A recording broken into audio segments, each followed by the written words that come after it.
McX by Todd McEwen.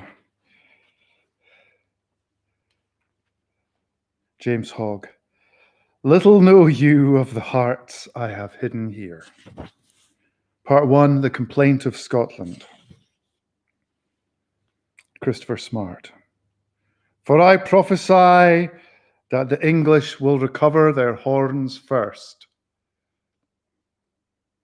Auld Licht. Consider a long and famous river. It teems with salmon and story. Winds majestic through the most various of Scotland's shires, where it passes under several bridges and reflects a suggestion of Georgian elegance. Sad tales begin. Stand on the railway bridge until you tire of the cold and noise and the smell of diesel. Walk down the market gate, the nether gate, through a damp little close, on to the wet ankle-twisting stones of the Never Never gate. Follow along to the Auld Licht and open the vestibule door to find McX, peripatetic inspector of 1/4 and 1/5 gills, and as such, a servant of Her Majesty, gored and bleeding on the horns of his nightly dilemma: lounge or public. The round shoulders of McX become rounder as he broods, shifting from one hoof to the other like a ruminant, on concepts of the lounge. The lads in skew-fitting professional clothing, suits made from the upholstery of their company cars, cocktails, an absurd pretension of the Auld Licht, giddy secretaries.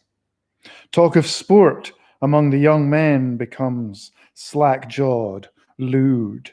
Talk of mortgages gives way to backstabbing and vicious mating talk. Video game, jukebox, they would all start screaming. McX rushes to the door of the public and pulls with all his might. Camaraderie is forced on men. They have little else in life.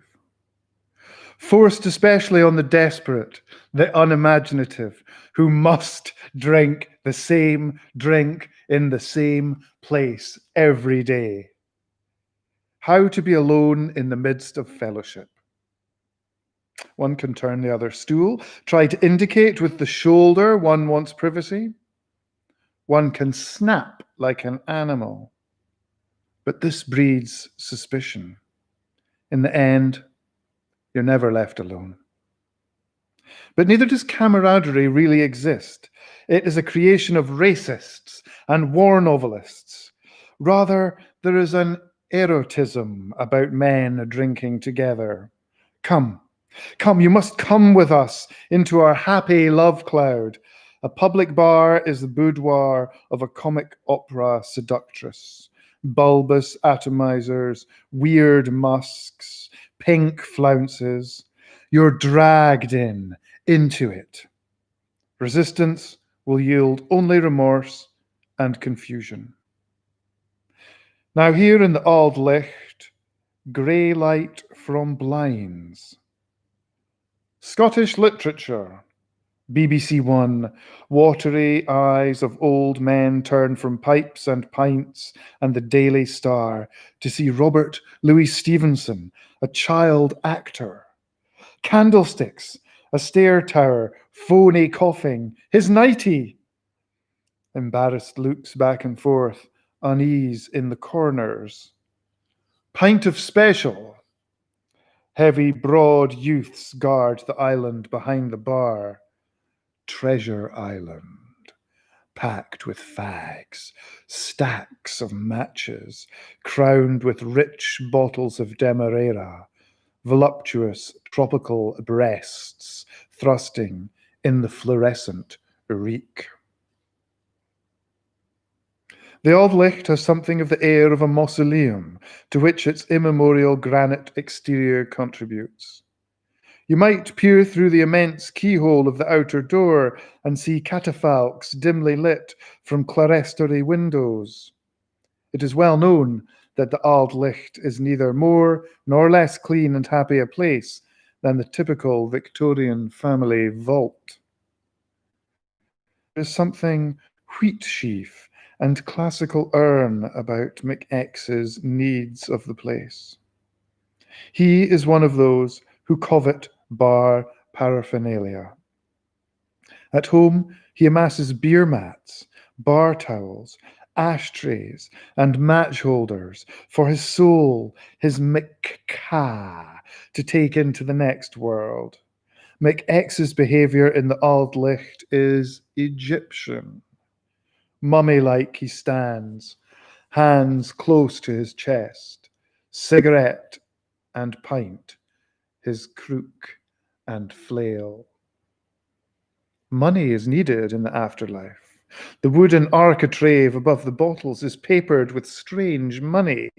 Here McX's eyes often take refuge when he can bear no longer any other aspect of the Auld Licht. An angry Oriental in the uniform of a Western general rules a small blue note from behind giant horn-rimmed spectacles. An African with metal coils on his neck and discs in his lips stares at McX.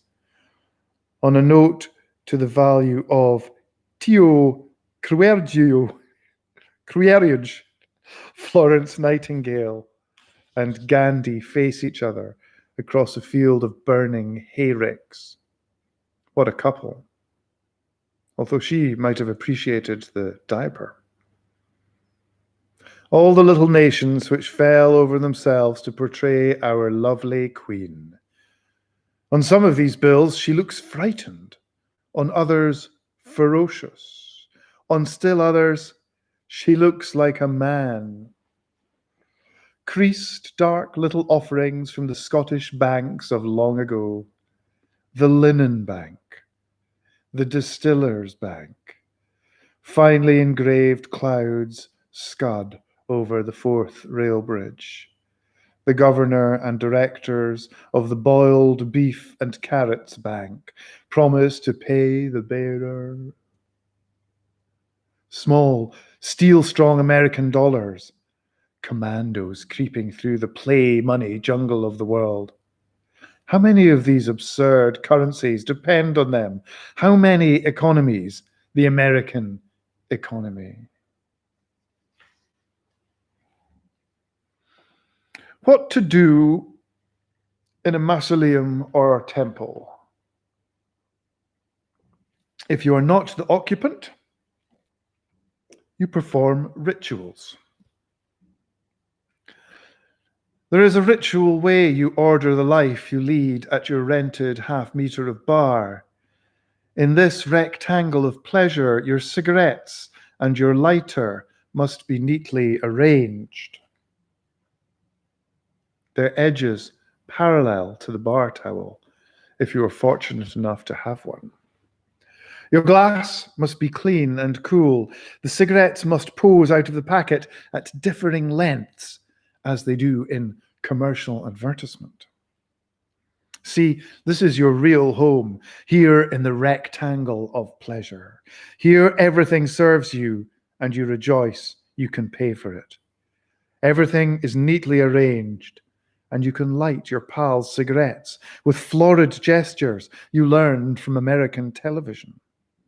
Everything is neat, and you can pantomime these small elegances even though your fingernails are dirty and you haven't washed your hair in days. Ritual second. The out of the blue wheezing out of ochai when you are settled with pint and dram and have arranged properly the rectangle of pleasure. Cigarette lit, you stare wonderingly up through the murk at the stars that haunt the ceilings of all public houses. In the rear of the mausoleum is located a small water temple. On entering, you are struck with the stark, almost Japanese beauty of the bare walls, the serious light sedulously provided by the frosted window glass, by the strong odor of humanity at its most vulnerable. The floor is of two thick marble slabs, an inch above the surrounding trough, awash in some mixture of aqueducted and human liquids. In winter, a fine mist rises from the floor. The damp, sterile quiet is inspirational, again reminiscent of the Japanese tea house, though the nectars here are drunk only by the mighty municipal drain. If only that hardy piece of pig iron could tell its story. Here is the tomb of men's wish to ignore the devil's clamour from their fleshy little taps. McX raises his glass. Not in a festive way. He raises his glass, but instead of drinking from it, he looks through the 80 shilling at the inoranged gaggle of buddies. They are all there. As usual, they are all there. They are there. Whether McX looks at them through his pint or not, whether he looks at them through his dram or not, whether he looks at them or not, they are there. As usual. On McX. In all the world, McX has only two mannerisms. They are to drag deeply on his cigarette and squint at someone or something as he blows smoke out of himself, and to nod slowly, as if commiserating at anyone speaking on any topic. Even if they're telling a joke, they get sympathy, which often angers them. McX also has a jest. He occasionally mispronounces or hyper-pronounces things with his Fife accent. Example, Liverpool. No one kens what he's talking about, and they don't find this funny. And McX has an attitude he strikes. He prides himself on the amount of applied knowledge he has on various subjects: tobacco, brewing, postage stamps, and, as a sop to the working man, St. Johnson FC. In the particulars of all this information, he is dead wrong. McX is always on the verge of complete physical breakdown or complete self-rehabilitation and rejuvenation. Think of him standing in front of the swimming baths, smoking, squinting at the ticket man inside the front door, looking as if someone is shining a bright light on him. I must get back to my swimming, he says. McX is 5'5". If you give him a dose of muscle relaxant, he might come out an inch or two longer on the examining table, for he stoops from the neck, the swooping stoop of dromedaries. He is not hump-backed. He has the look of someone frightened of what is going on to the rear. Comparison with the artiodactyls is also invited by the perennial suit of McX. His profession requires it. He hides from men in the ugliest, most ill-fitting clothing available. He has several suits. They are all the same. And owing to his spending his working hours in public houses, they stink. Because of the awful nature of his suit, McX feels out of place wherever he is. He squirms and folds and unfolds so much, everyone stares at him. So much for the supposed anonymity of the suit. Perpetually, McX feels cold. He never removes his jacket. McX is always slightly bent in the middle because of a secret fear, a prolonged anxiety that one's genital is somehow on parade, can lead to the most horrible imaginings and wholesale breakdown. The good tailor is the psychiatrist's friend. The off-the-peg trousers breed neurosis. It is possible that McX's peculiar posture is the result of his knowledge that he was born in a fief. When he is silent and smokes and squints, he is considering this dubious legacy. Lowlander.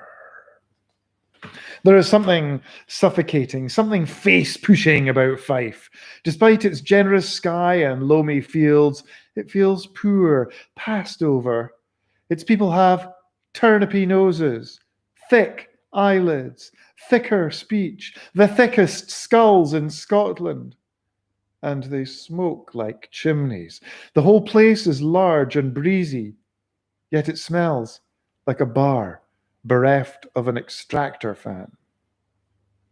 Imagine the young McX, a ghastly picture, a miniature adult, already stooped, simply standing on a curb, smoking, staring at the blank, dirty windows and pebble dash of his house. The Fife accent of McX.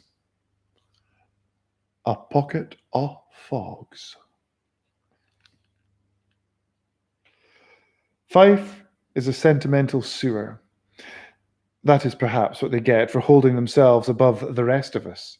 Their kingdom! Plastic Scotties from Hong Kong sell to Scotsmen in Fife. Once, McX stepped into a music shop where a man in a gold lame jacket and a hunting Stuart tie, his stage name Benny Glow, was demonstrating electric organs. McX, fascinated by the bagpipe stop, burst into tears at this English bastard's rendition of Granny's Heelin' Hame. I'm sorry, he later choked to the buddies of the Auld Licht. I don't mean to embarrass you. It's been some day. McX wears a beard. This gingerish thing is so mollycoddled by McX that McDram thinks his balls are hiding under it. It was grown in adoration of Cameron Lunzy. Cameron Lunzy is an acromegalic singer of the pseudo-nationalist ballad. He is everything McX is not. Tall, strong, handsome, rich-voiced, and worry is unknown to him. McX has swollen with pride once or twice to exchange a few words with Lunzy. That's a grand song, said McX. The one about everyone dying? Hey, a dram! Boomed Lunzy. He slapped McX on the dromedary and knocked him down. McX's beard is the wrong shape for his body. It makes him look like a fire hydrant or some other thing of cast iron. But he thinks it makes him look traditional. Tradition is McX's weapon against the vacuumed cars and gardening catalogues of his fellow workers. McX keeps alive the balladic tradition, sensitively, alone in his bath. He croaks out Lunzy's songs, learnt from nicotine-coated discs, looking at himself in the mirror, puffing on a cigarette. If you don't mind my asking, said McX, do you smoke cigarettes to give your voice that extra plumen's edge?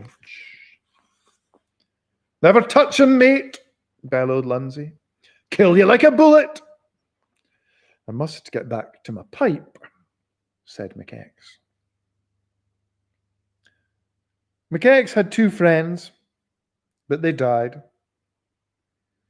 Sorley McEldew, a rotund non-worker, spent the last 5 years of his life before his television and a cracked plate, across which passed thousands of digestive biscuits. This way of life turned him into an albino. The doctor confirmed McEldew had lost all the rod cells in his eyes. He died a lingering death of gross constipation and the boredom attendant. Kai House, assurance representative. The nature of Kai House's destruction, all these people are destroyed, was a peculiar obsession with the upper middle classes, of which Kai House was definitely not a member. Kai House learned received pronunciation from a set of gramophone records and bought a blue jacket. He was a great rubberneck and constantly forsook McX to chat up some solicitor and wife at the bar. Kai House visited only country public houses, which described themselves as hostelries, and looked English, and served frozen trout at £18 a time. Died from this. But frozen fish is all right with McX. His digestion is wrecked by worry. He has nightmares about, among 100 things, chikungunya. The bedchamber of McX rings at night with great moans and shoutings. His every dream is a nightmare. When is life not a story? When it is a joke.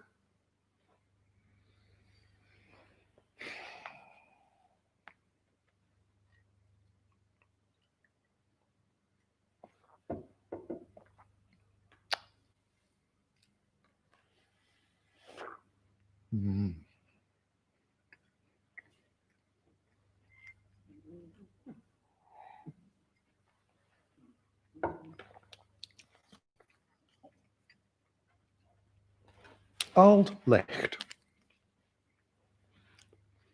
The blonde, composed mainly of teat and crimson lipstick, is bursting out of an affair of turnbuckles and rawhide straps. Her qualifications may only be guessed, as the great part of her is covered with little bags of nuts. "Give us a bag of nuts," says McPint. He is in love with this blonde.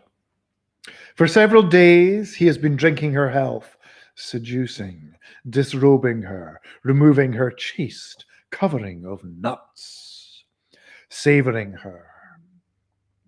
McPint hates nuts, but he aches for this woman, for a kiss of her, a go of her, in her contraption. He was deeply in love with her predecessor, a thong-clad jungle maiden who prowled a tropic pool.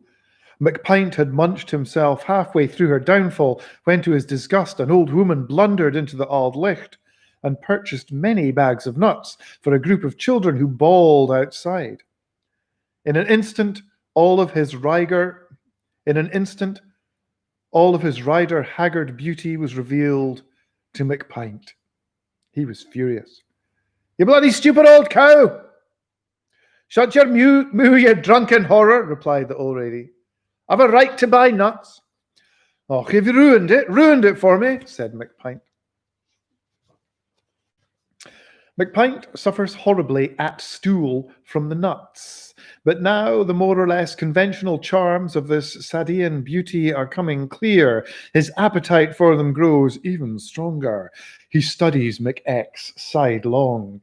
He feels in his pocket, weighing the budget. McX feels the red eyes of McPint upon him. He hunches over his pint and dram. He considers drawing the bar towel up to his chin like a blanket. "Now, look at that, would you?" says McPint. "Wouldn't you like to get your muckle flugga into her sma glen?" McX dares not move. "Aye, you would," says McPint. "And your gorbles into her inner Hebrides, your Craigan Puttock into her holy loch, your Mons Meg into her oot skerries, your Cairn Papel between her beatocks, eh?"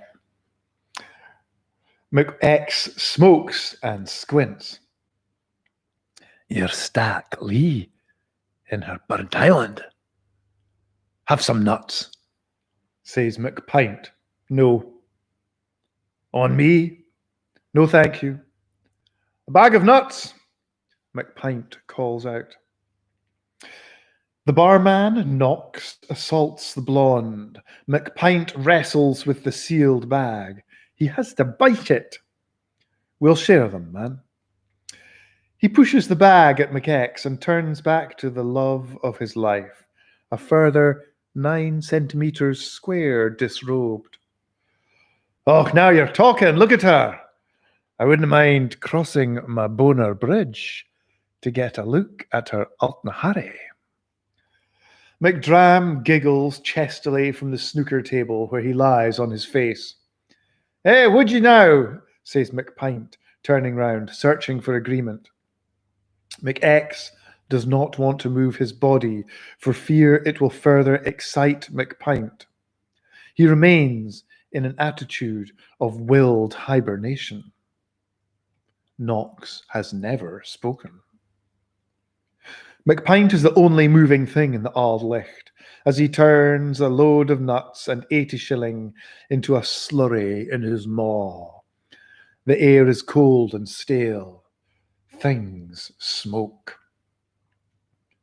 McPint's glass is only barely depleted, but he begins to wonder if he has enough money for another, as well as for another bag of nuts.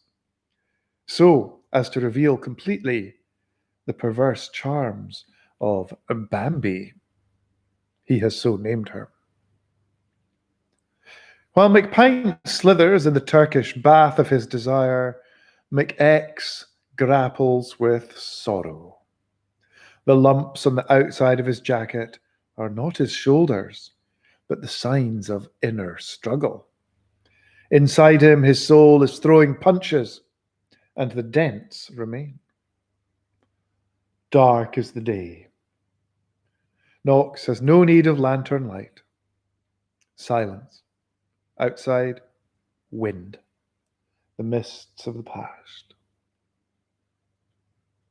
What you doing in here, anyway? Says McPint. McX's sorrow has made an area of low pressure within him. He feels he must speak, even if it is to McPint. I'm about to go on holiday. Oh, where are you off to? No place special. There's an idea. Pint special, calls McPint. And a bag of nuts.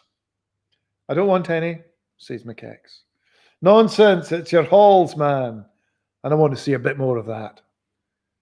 Do you think of nothing but? Why bother, says McPint. It all comes down to that. All. Your health.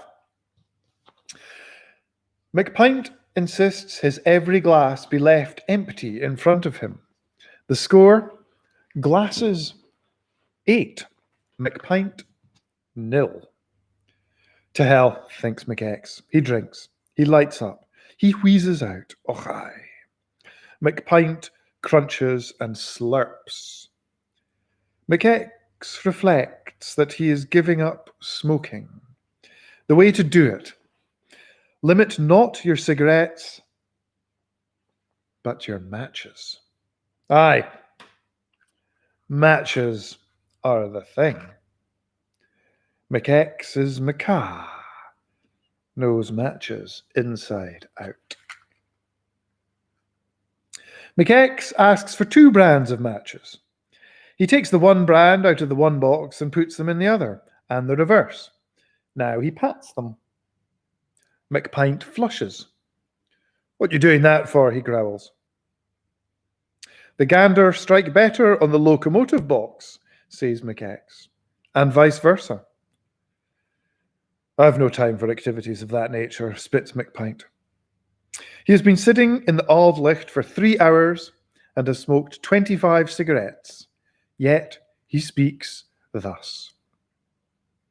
I must get back to my pipe, says McX. He thinks he is giving up smoking by limiting his matches, though this morning he stopped to accept a light from the torch of a welder crawling in the sewer. He is smoking more than ever, but he has reduced his match budget to 12 pence a week. Oh, well, it's something. He lives in the 1980s. He worries about his health. The best thing is destroy it and be done.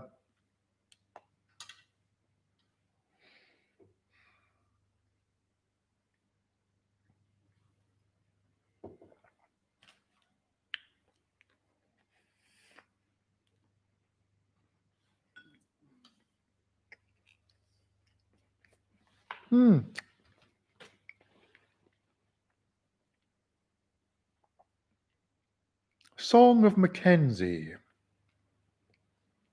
Diverse weights and diverse measures, both of them are alike abomination to the Lord.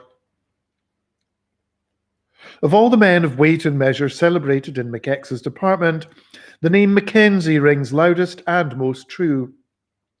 A tall and handsome man, Mackenzie had the rarest gift a gauger may possess. The capacity of his esophagus was exactly 1/4 gill crown measure. Mackenzie was a legend in the department and the county for more than 50 years.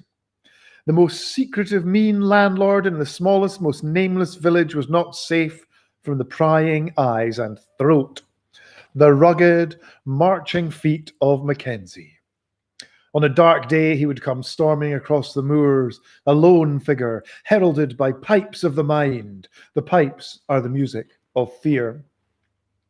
In the grave-like silence of a battered bar on a dark day, when it would seem safest to water the water of life, or to put a penny in the bottom of the measure, who would know?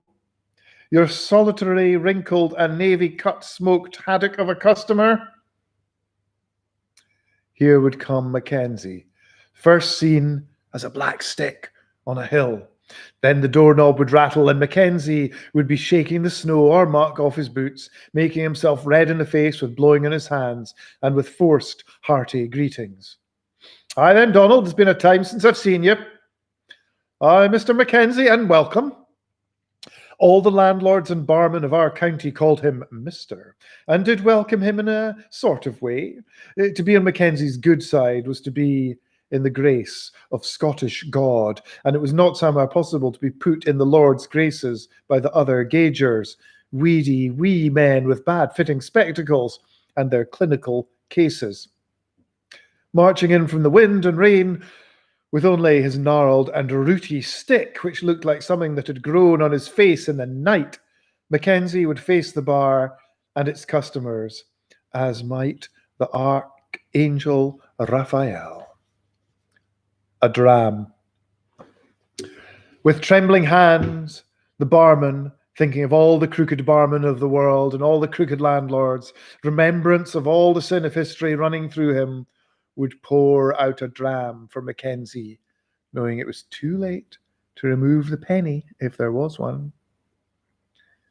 Hardly bothering to candle the glass, Mackenzie would heft it slightly in his hand, as if he could tell the specific gravity from the weight of it. Then he would neatly and seriously drink, not stopping to taste. This was business, after all. A bulge would appear in his neck. His marvelous anatomy was gauging the drink. The slightest bit of air or the slightest excess of whiskey would make him grimace. Death to the landlord who thought to curry favour by pouring too much. This too an iniquitous crime in our land. But if the measure were true, down the whiskey would go with a job well done smile and a nod from Mackenzie. What a feeling of salvation would overcome the barman. Gin, vodka, rum, in succession, the wondrous throat of Mackenzie measuring in humble service to our Queen's dicta. Well, he couldn't very well spit them out again, could he? The laws of hygiene and common sense forbid even thinking about it.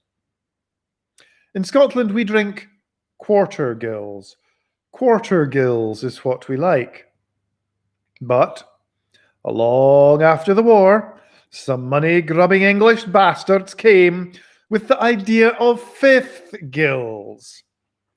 And with this, Mackenzie was sunk.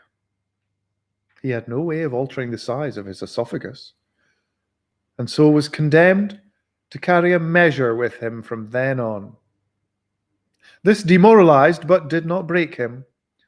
Although as more and younger men came into the department, he was able to specialize in danker, more out-of-the-way quarter gill places. It was a strange sight to see Mackenzie with a measure in his hand. He hardly ever got the hang of pouring the barman's glass into it. But wasn't he the proud man? There was duty to be done. And if you gave a short measure, God help you.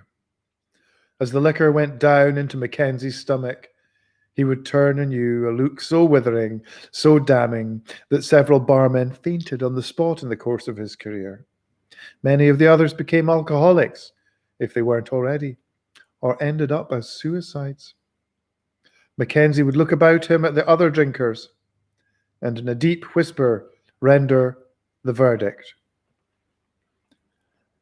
I curse this place. Close it. I close it. If the establishment survived its official penalty, it still had to bear for months the opprobrium of Mackenzie, who would visit it only in disgust and rage.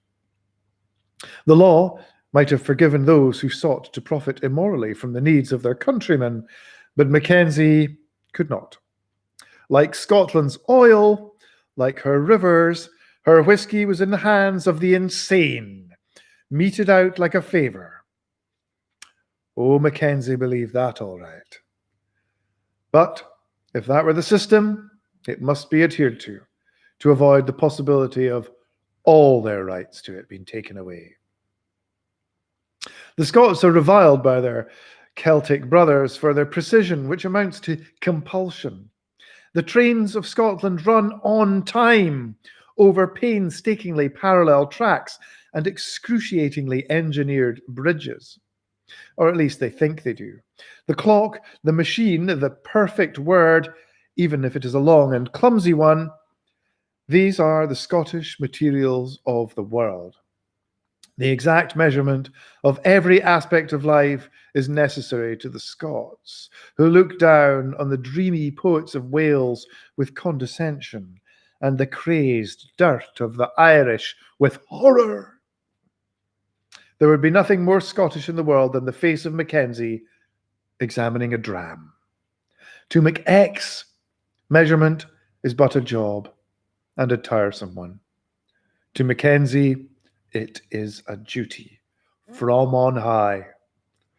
Thou shalt not have in thine houses diverse measures, a great and a small, but thou shalt have a perfect and just weight, a perfect and just measure shalt thou have, that thy days may be lengthened in the land which the Lord thy God giveth thee.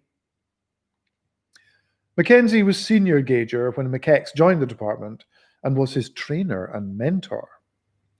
Mackenzie thought he saw in the thick neck of McX a protege, but after several weeks it became apparent that McX's throat was not right. He found it difficult to keep liquor in the middle bit without choking. Once a beer man, always a beer man. So when they went about together, it soon developed that McX was the more despised, standing silently by Mackenzie with his little black case. Mackenzie found this embarrassing, as if McX were a check on his integrity. McX could not have been a Mackenzie, even if his throat were right. After drinking a quarter gill of each whiskey, vodka, gin, and rum, McX would fall down. He has never seen Mackenzie drunk. At the end of a day during which Mackenzie might have had 10 drams of each liquor, he would look soberly up from his typewriter, on which he was reporting direct to Scottish God on the bars he had inspected, and with a wee smile say, "How about going somewhere for a dram?" For his after-hours drink, ever only one, Mackenzie left the whiskey in his mouth a wee bit and swallowed it as carefully as he did on duty.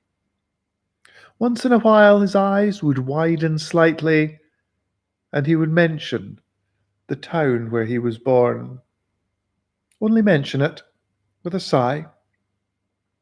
He had finished his drink, and there was nothing more to be said. Off he would go, with his stick and his Inverness cape, to the several rooms he rented above a chemist's in the town. The chemist respected Mackenzie, thought him a sober man, something like himself, and did not know his tenant was a destroying angel.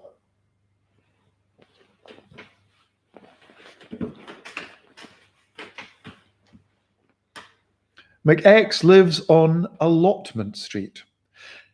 Occasionally, he's vaguely unsettled by the bureaucratic pity of this name. His home is neither cottage nor house, villa nor bungalow.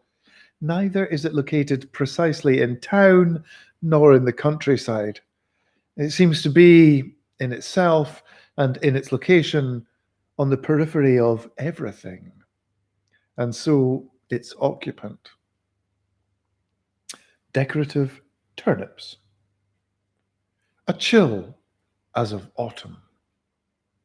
McX makes his way down the road.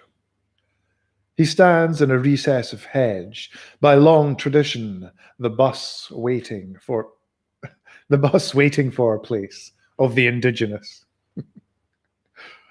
From the hedge emerges Morrison, embarrassed at having to speak in so private a place. Chilly the day? Aye.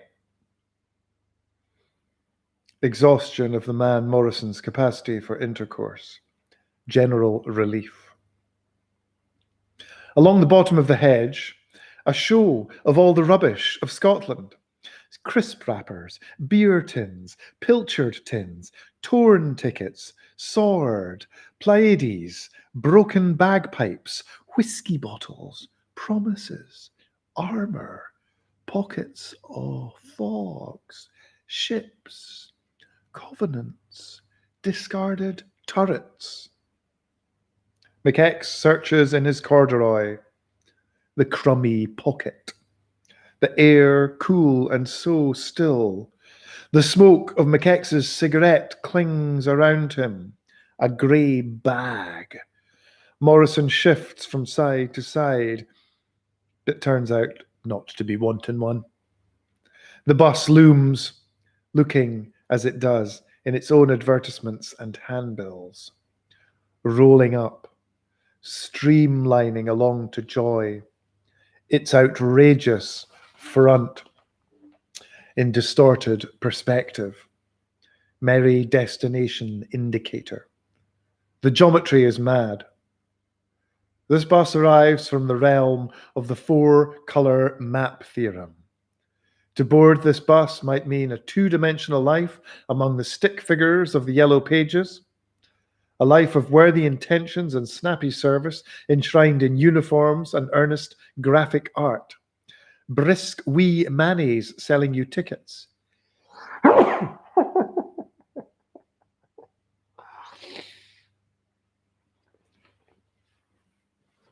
Thanking you.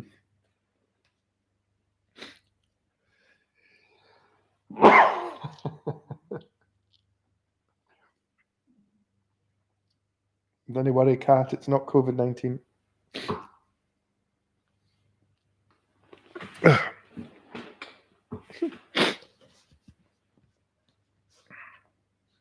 But these are the fears of madmen, of dafties, not of McX or Morrison. How else get to town? But McX should have guessed.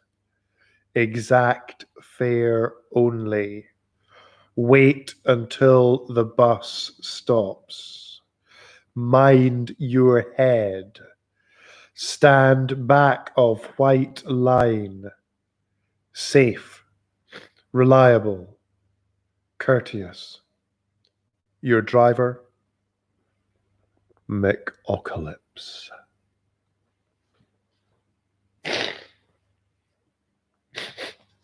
Excuse me. McX shudders as he puts his coin in the box. McOcalypse.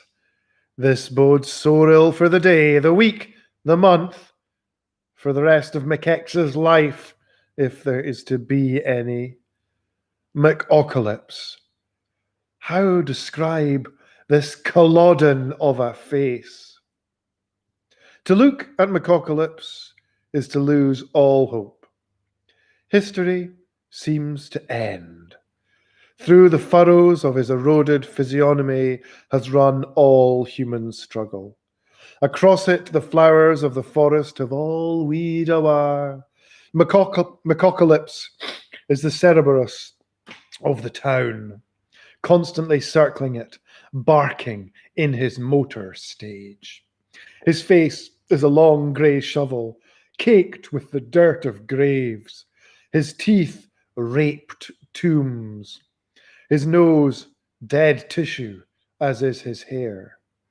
From the lashless horizons above portmanteau eye bags dawn twin dying stars of blistering historical anger. McX is unable to take his seat. He is frozen in contemplation of McApocalypse. His only thought, out. McApocalypse crashes the door to and starts the bus with a jolt. Eh? Says McX. Well? Thunders McApocalypse, his voice echoing through all the columbaria of time, scoured raw with cigarette smoke and unutterable whiskies. I'm wondering if you can set me down at Dog Vennel, says McX. He must be out of his mind. He is asking McApocalypse to stop 3 streets before the accepted. This is perverted, positively anti-Scottish. How unaccording to timetable.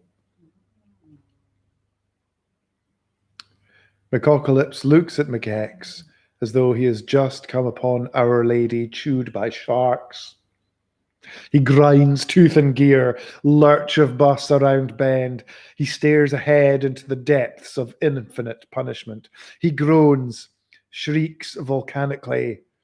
Some people think this is a bloody taxi service.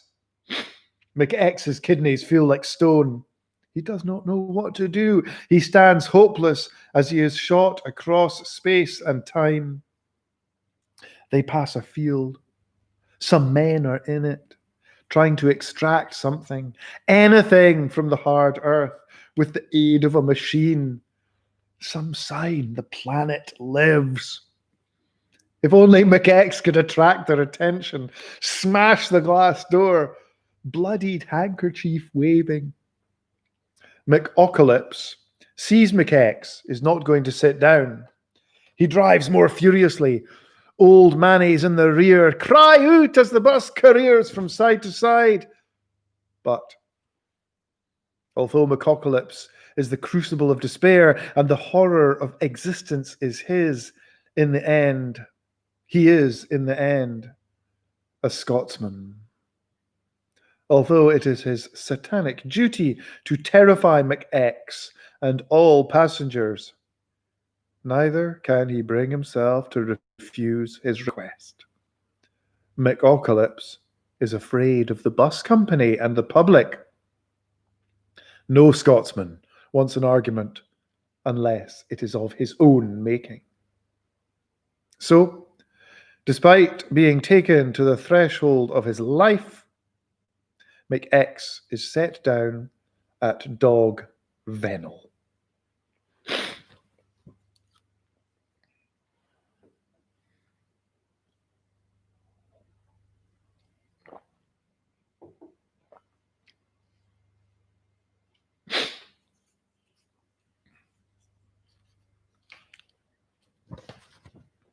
O little town of no mayhem, how still thy greenswards lie. You should take a bit of unrest with your view, a little venery with your scenery. Prefer to find the indigent squatting in the bushes of the manicured park. Beauty is only in the completeness of the world. Scotland is beautiful because it is complete. Its plainer, more English forests and glens are threatened with angry scarps, curtained with violent storms. Its savage granite lands are brushed with a spectrum, complete and sparkle with some of the most delicate flowers on earth. This, our little town, is surrounded by beauty. At first sight, the town might be thought beautiful or elegant a sad second, but it isn't.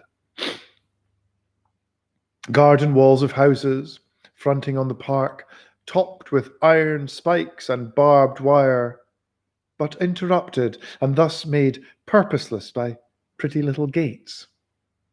That says it. Here men love their gardens more than each other, and circumvallate them so as to love them violently to pieces in private. Morning mist is on the river, and here glides the town swan. A big, tough, nasty piece of work who'll go for your groin if you're not careful. Of all the failings of people, the most astonishing and enraging is incuriosity. This town doesn't want to know you or me or anything but what is already here in the neat flower beds, in nice plastic bags in the shops, nor will it want us to know it. The place is crawling with taboos. You can smell them. Everyone is bent over under the weight of them. Little rouged, lavender watered town. Conversation between Smiley, newsagent, and Mrs. McPint. Ah, so there is a Mrs. McPint. Have you no more Daily Express? Oh, I'm terribly sorry, Mrs. McPint. I've no more at all. There's been lots of strangers in this morning. Strangers? Fiddles nervously with Hanky. There's a meeting at the city halls. What am I going to do? I've the mail. That's no use at all. Aye. Well, I'll just have the People's Friend and a bag of my chalks, please, Mr. Smiley. Right, Mrs. McPint? Smiley busies himself doing nothing with tremendous show in the genetic way of shopkeepers. Mrs. McPint stares abstracted at the upper shelves of periodicals. On the cover of Wow, a wan brunette wrapped in tin foil parts her clogged lips and bares her teeth in horrific invite. Mrs. McPint shudders. The idea of McPint has burst upon her. The town is full of scurry and unbusiness. McX rolls his shoulders up the high street. Here is fear. There is no actual press of people, but their fears are so great and their preoccupations so complex that these invisible things bump you about just as a junk-laden crowd might. Only a few souls dare look at you. Most walk pointedly round, rotated 180 degrees away, a wide berth of ritual terror. Some of the bent-over ones would crack their skeletons, avoiding your eyes, but suddenly they crane their faces up at you when you come abreast, so they can tell their neighbour what you look like.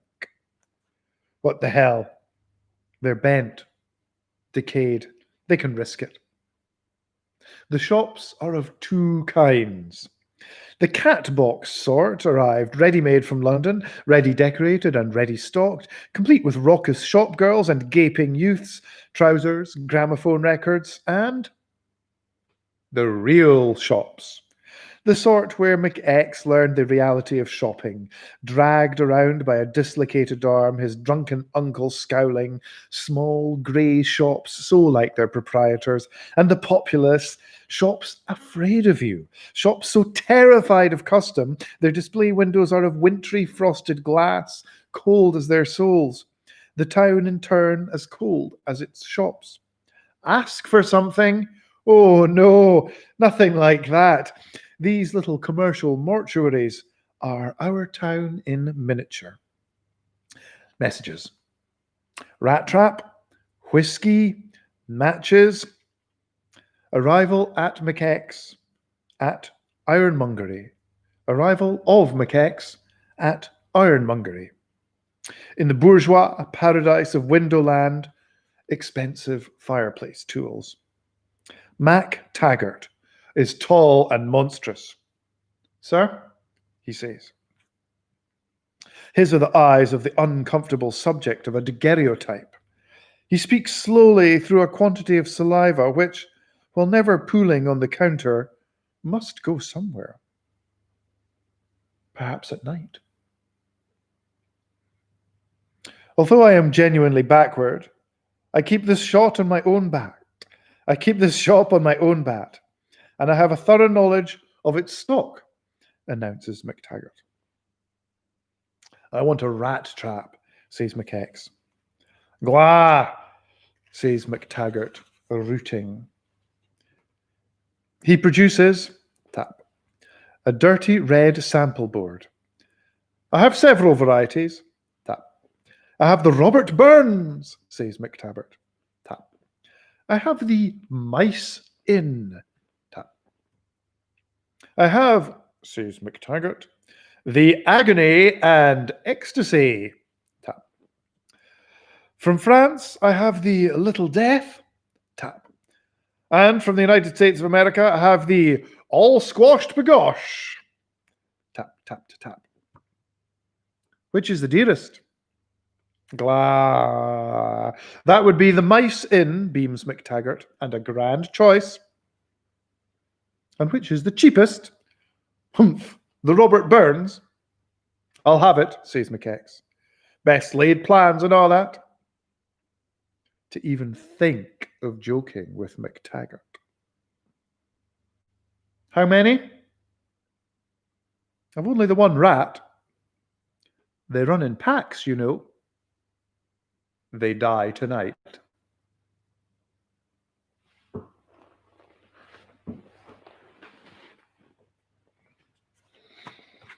Mrs. McPint walks up the street, rueful.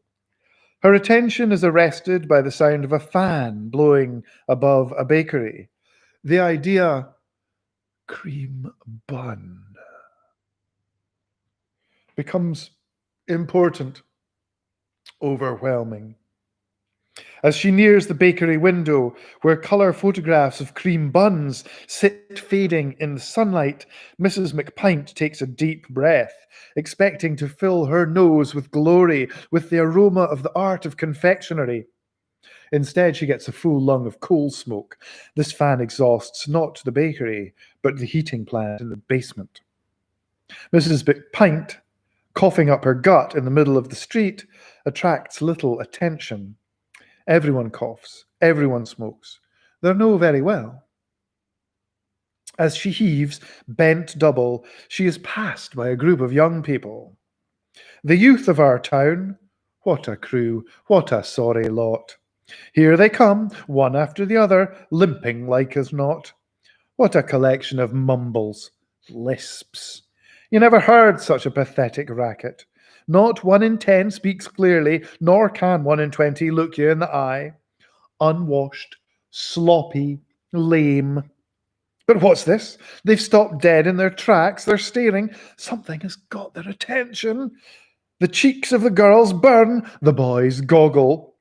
A tall Italian girl in impeccable clothes, a lush mane of hair, is walking down the street. Gently she goes around the little hacking ball of Mrs. McPint.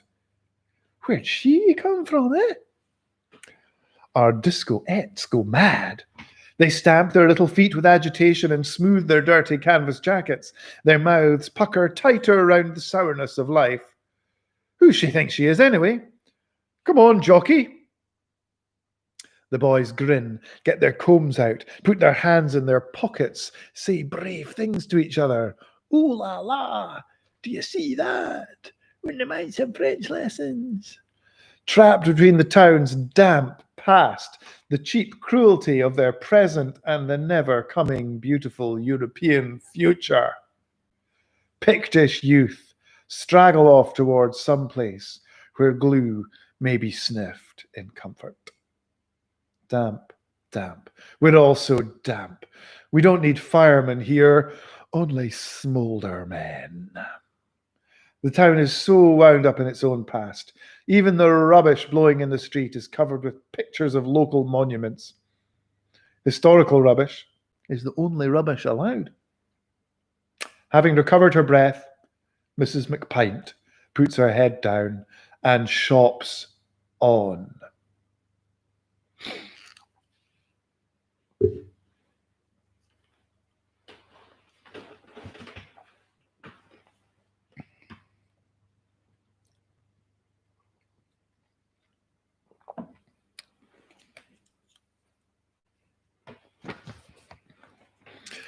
In a domed structure of doubtful classicism from the last century, it is McPint, effed, foo. Beyond the wee manny who issued him a ticket, thanking you, in the shadows of the natural history room, McPint is disgusted to find the display Parasites of Famous Scots, in formaldehyde, to be sure. McPint presses his Maris Piper nose against the glass and, true to all he holds dear, compares lengths. Carnegie wins, although Ruskin had a run for his money from the looks of things. All around, mortified amphibians and half-rotted taxidermies glare at McPint through dusty panes in murky green light. To be here is to be underwater at the edge of an ocean of death, where things are beginning slowly to whiten and peel. McPint squares his shoulders and bullies his way through unknowing and disquiet into the gallery. In a long line of watercolors, various aspects of hills, cattle, fences, and houses are explored in unseeing ways, the cute fireside ways. In these landscapes, cattle have no importance. Do they never breathe, nor crop, but only decorate? And where is this Scotland, anyway? McPint knows nothing of the countryside. The profoundest way he has dealt with the idea of cattle is to lust after a cowgirl waitress in an Aberdeen vulgar cocktail bar. Yippee-ki-yay-yo. But these birthday card Kai. Realizing there is nowhere to spit, McPint spits. But in the next gallery, McPint stands agape, suddenly, before the works of Totemic Smith. Here, someone somehow has got into his own head, has stolen the moil of his personal, intimate, sickening thoughts, is displaying McPint's most garish, glandular idiosyncrasies to the public. McPint is embarrassed. Worse, he's revolted, although this can't for the moment be seen under his bluff colour, only in his heart, under his skin itself. Night, Rose Street. Beer glasses romp as in a circus. Boys, girls, clocks, huge green musical notes, sexual organs and their 80-shilling oozings. Highlanders charge whiskey bottles with pikes, big red lips and doughy little suspendered hips. £650. Night Rose Street subsumes McPint. His jaw clatters on the floor tiles. It's eating him alive. His circulation develops knock. Perspiration runs all down. After grasping like a man drowning at his pockets to determine the ready availability of money and virility, McPint rushes from the gallery into the street, debouches into immediate debauchery. He needs the Aldlicht, like most people need the toilet. Mrs. McPint, in the arms of her lover of 3 years, the proprietor of the Bengal Tandoor Mahal. Despite his bulk, he is muscular, and his attentions are quite the thing, especially if compared with the pretty incredible caresses of McPint.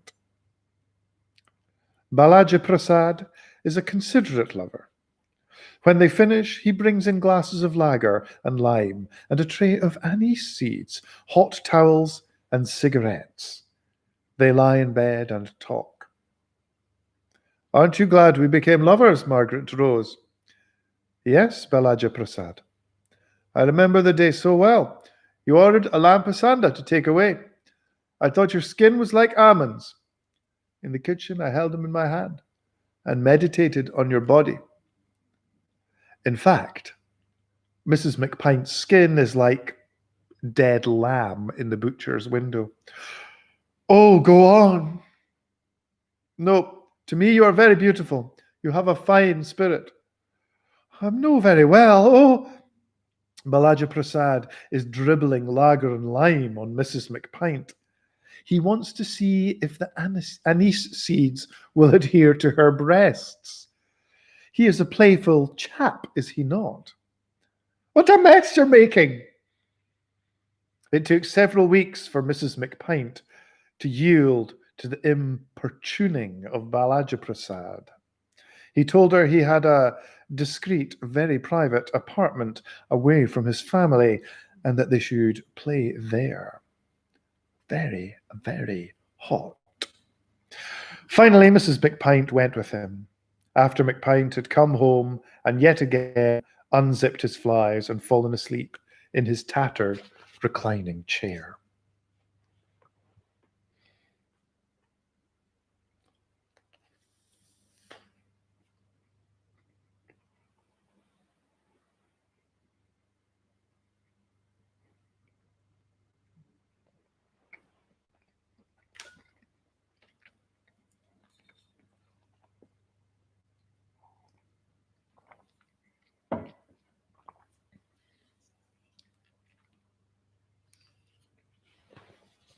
The Little Treats of Great Britain.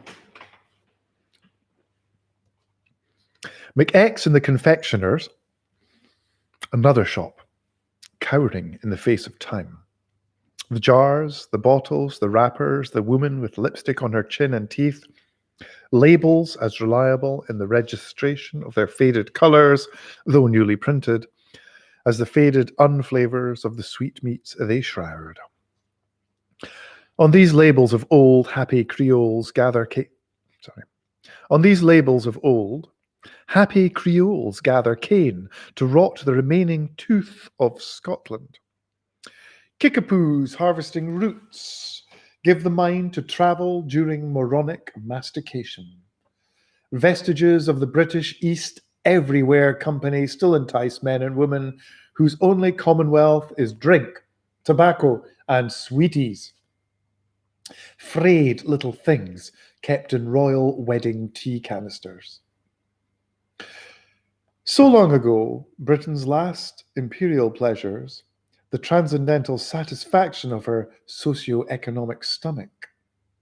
Now no Everests remain for her, no continents to railroad, no dusky people to blanch with trams, shirt fronts, boiled puddings. This is but the small verso of a big recto. No life, no movement on these shores, save the gently smoking lungs in the benefits queue. After the war against fascism, she turned inward to soothe and content herself, but only in the tiny ways, with little treats, for the world was turning from her. The sweetie, the pint, the fag, romance book, war book, that thing you must have at the end of the day, the little reward for little labour done to little effect and for little reason. Believe it is your utmost. Little treats, the art of arranging your fags and matches in the rectangle of pleasure, toothy comics for gaiety, for passion, bare bums on saucy seaside postcards, for history, a distant glimpse of tired pageant, a weak wave from the watery royal family. Young men leave their wives alone with pieces of meat on Sundays. They stand in the public with pint and cigarette, colourful, casual, infinitely more tawdry than the tweed fathers and worn cardigan uncles next to them. Britain, you are a sickly child in ill-fitting Sunday clothes. The little treat of a Malvinas victory or destroying some frog town with remote-controlled hooligans. The little threats of Great Britain. pine for the most industrial, most transitory of pleasures. They are all that are on offer. A way to soothe the sure and secret knowledge that, standing in the pub, you are no better than a wog being kicked and shouted down by someone like you. Though perhaps wogs were never so kicked and ordered about in wogland than they are now in the safety of the public houses of Britain. You did your job, the LMR. You worked the pit. All creation told you to. You were imperial and safe. Jock in the pub worked on the Kenya Railway. He was an expert white.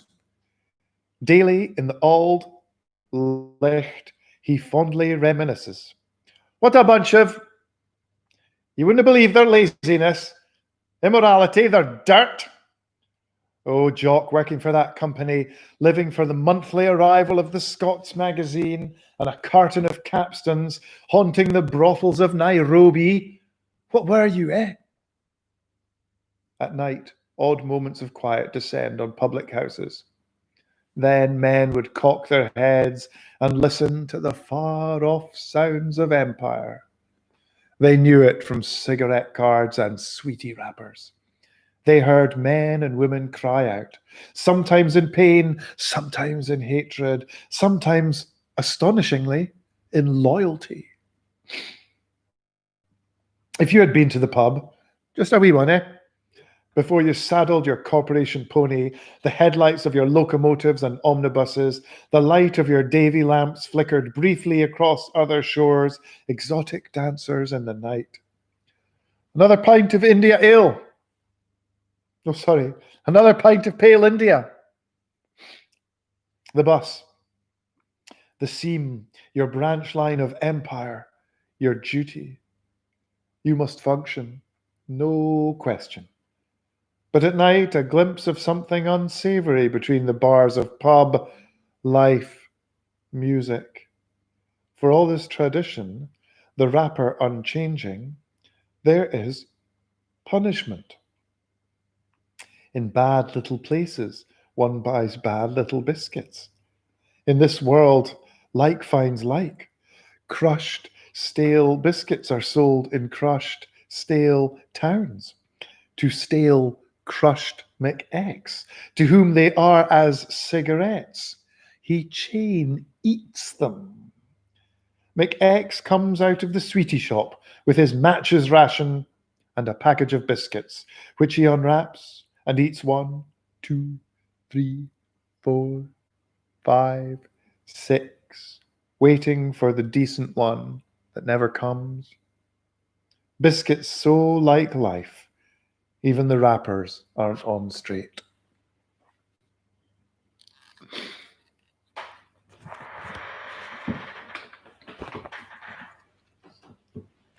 Auld Licht. McPint is welcomed by McStink to the hereditary table of McStink of that ilk. A no man's land of slop and smear, a desert of cigarette ash and the carapaces of crisps. Even McPint finds it distasteful to sit at McStink's table. McStink keeps his ruined knees wrapped around one of the legs of it, in case, though no one could ever conceive this wish, someone should try to take it from him. The iron stead of this table is adorned with the heads of cherubim. McPint looks down at one. His knee rests against it. He is surprised to see that thanks to the overflow of liquids from the tabletop, the cherub's nose is running onto his trousers, a little dribble of angelic iron snot. Do you want something? Okay. McPint begins to choke. He can think now only of the paintings of Totemic Smith. There's a man in my head. He wants to cry. Evil exists. A shocking example of it is how easily cigarette packets are opened. Whereas It is impossible to unwrap toothbrushes and breakfast cereals. Note the engineering. See how perfectly cigarette cellophane is stripped away, how sensually the box slides out. Note the perfect printing, the tidiness of the little bastards in their gaily coloured silo. How pristine they are, these heralds and soldiers of the world's dirtiest scandal, its sickest, most painful death, the bomb in its most convenient form. McPint is such a heavy smoker, even his toenails are stained with nicotine. He is a Scot, little squatsman. Thick and short, he has no neck. A tunny-faced man full of rain, corrosive fats, nicotine, scarring 80 shilling, and a full measure of the schizophrenia of Calvinism. His nose was never broken, but somebody gave it a wee push in with the thumb when the dough of McPint was still soft in Auld Horney's oven. McPint's speech is slug-like, thick as he. He rolls his R's as Sisyphus his boulder. McStink's roll-up makes a sound, a train stopping, and goes out. This tobacco's like my doctor, says McStink. Goes out a lot. Needs knocking up, says McPint. McStink grimaces and moves off to the bar, away from the nastiness of McPint. McPint sits and steams away, hating and fearing what he has seen himself in the museum. Outside, it has become a day of violent changes. Now raining, now not. The men of the Auld Licht, drinking in turmoil, stretch out their pints and drams. You would think they were deep as oceans. The pints, not the men. They stick their noses out into the rain, shake their heads. Have another. No, on me. Nae use going out in that. These men and all their countrymen and women are hostages to the weather, just as their country is hostage to another and its lascivious politics. All, right or wrong, picture a shining life past, now choked like seabirds with greed foul oil. McPint sits, miserable, in his own wee captivity. He is a hostage to drink, to cigarettes, to the picture of an older Scotland of the mind, to lurid imaginings.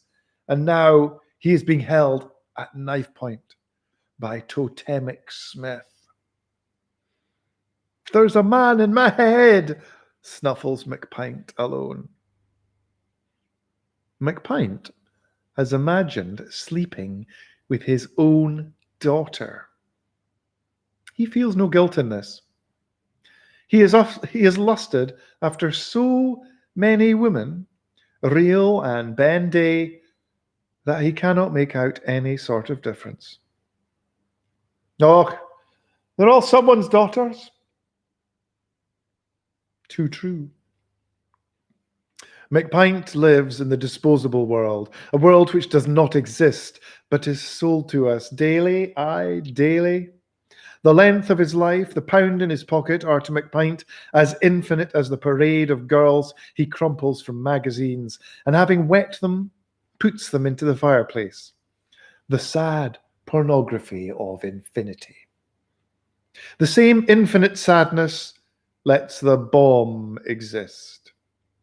It is the bomb. Until we see there is room for everything else, until the bomb is driven from among us.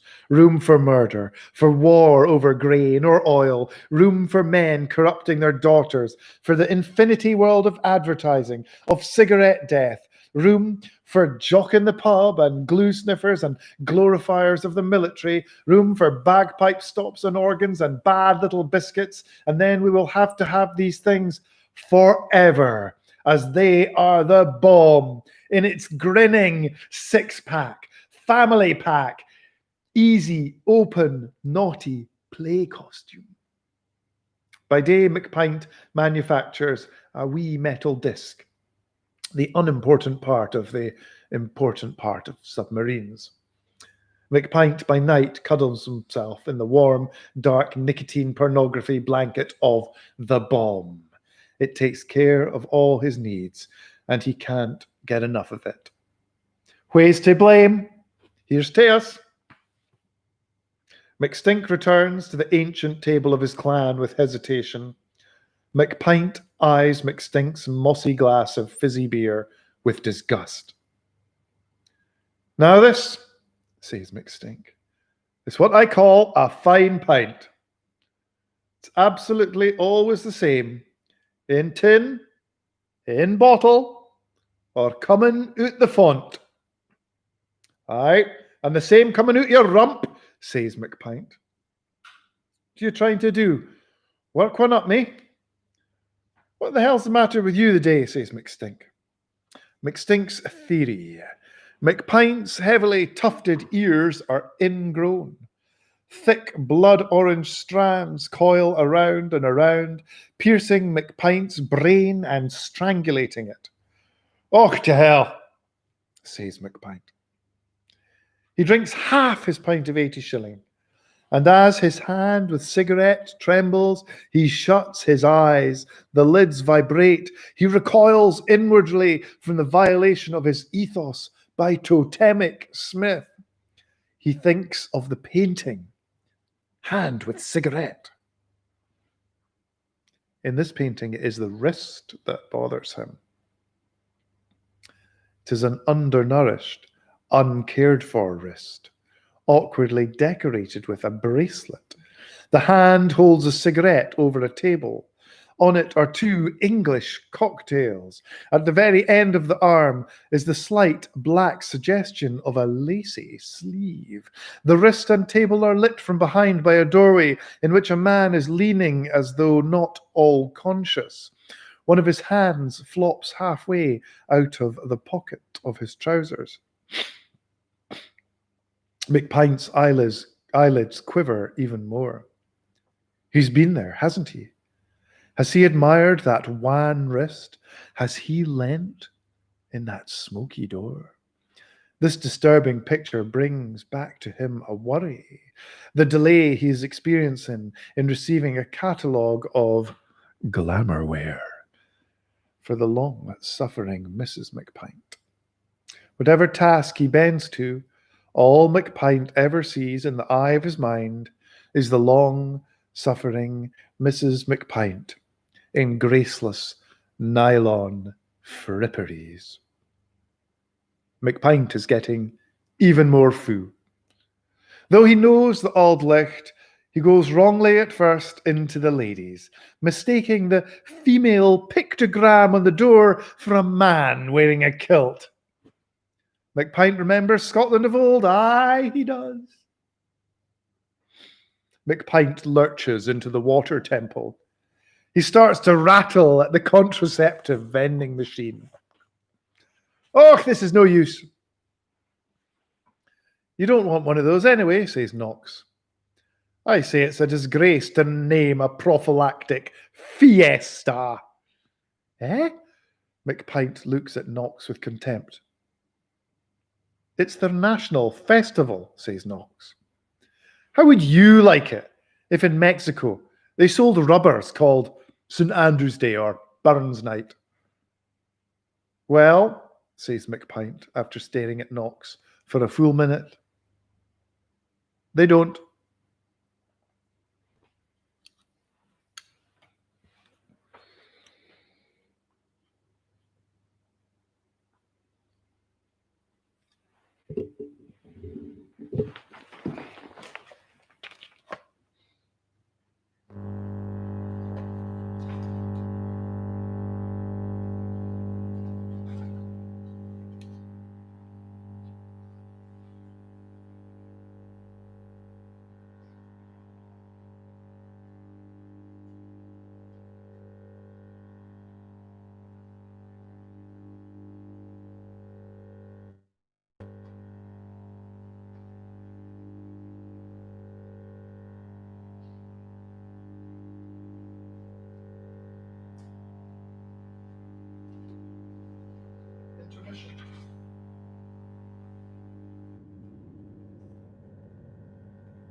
McPint, foo.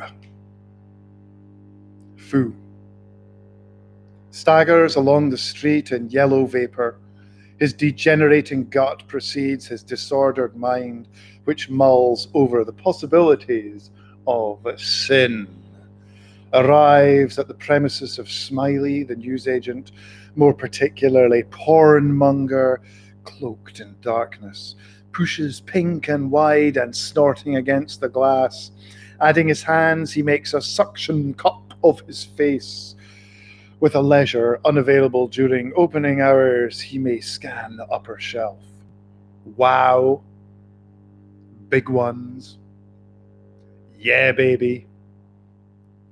McPint ascertains the exact location of wow. So when Smiley opens, he can rush in and grab it automatically, avoid being seen to peruse the shelf, violently fling wow at the girl, and have his money ready in his shaken hand. If there are others in the shop, learn to hate them, loudly call for cigarettes, morning rolls. Question. Smiley has a wife and daughter. Why does he sell wow? Answer. Smiley does a roaring trade in wow. Choice is the essence of the Prime Minister's vision. Having made a real mess of Smiley's window, McPint goes up the street. Someone may be surprised at the scum in the morning, but not Smiley. Smiley is used to scum. McPint is no well. McPint is very poor off. In the back of his mind, politeness is awash. There is some dead root of the circumspect, so McPint is gutter. He totters towards the cash machine in the bank wall, manages to insert his card. The door slides up. He vomits urgently into the thing's flashing, protesting innard. Fair do. Weaving towards the bus station and humming, McPint fails to distinguish a white form dim in a doorway. It is the town swan, a feared thing and the subject of many superstitions. It goes for McPint, who succumbs to this attack, yielding easily up more of his liquid estate. Awakens sometime later and proceeds, cheery, unremembering, to the terminal.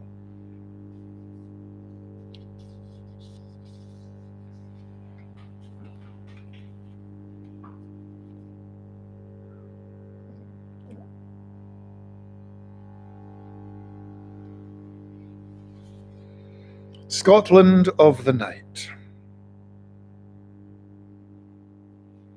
Sodium vapor lamps. High streets sleep with gallons of history in them. Stale yellow light. The bus goes. Fish and chicken bars sit riddled with the grease of a sleep, the chicken eye shut and the fish eye open, dreaming of drunken snackers who did not free them, but will tomorrow, aye, tomorrow. Everywhere the damp smell of the last cigarette in the world. Beer dregs. Behind the occasional dim-lit window shade, one of two things happens 1,000 times in Scotland of the night. The drunken man paws helplessly at his wife, who, ignoring him, moves. If, in Nightmare or your cups, you were to get lost in Scotland of the night that will never open, would you ever stay? Where would be the little stair to take you death's wind? The last fish and chip bus leaves the town. The driver, McApocalypse.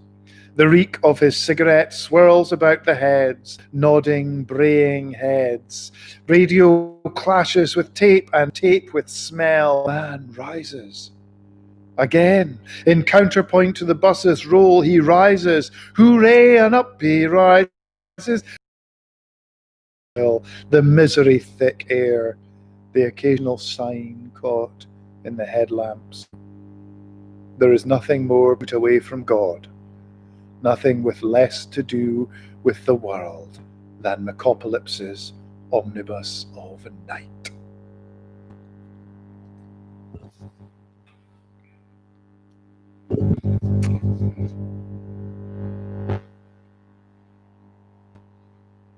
Scotland, whiskey, and the bomb. McPint creeps along the sitting room floor, creeps with narrow eyes and a great craving for further oblivion.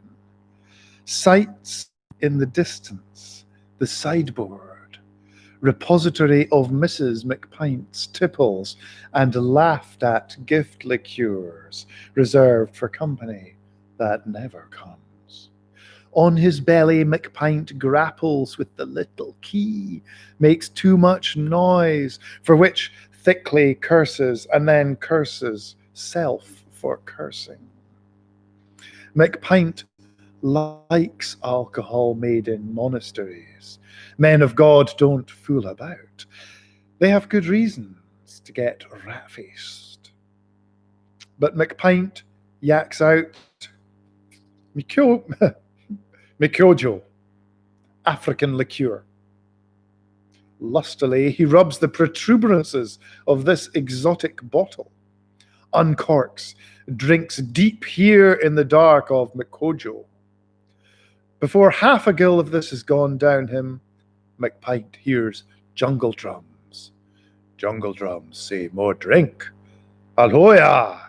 Jungle drums say white woman in bin. Aloha!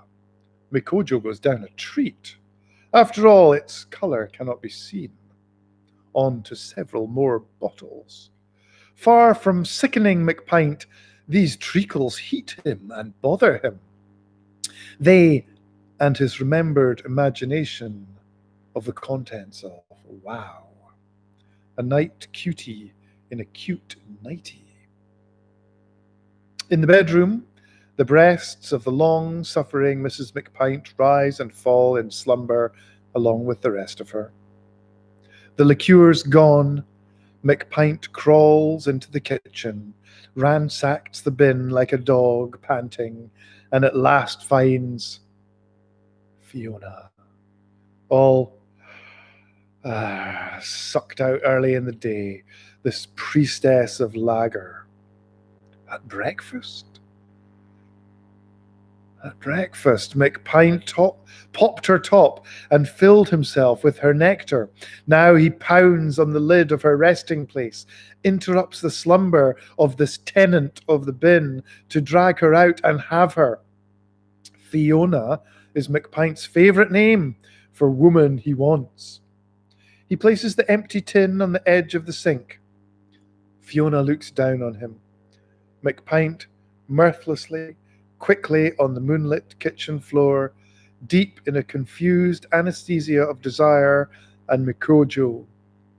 Fiona, Fiona, Fiona, Macranog in your wache.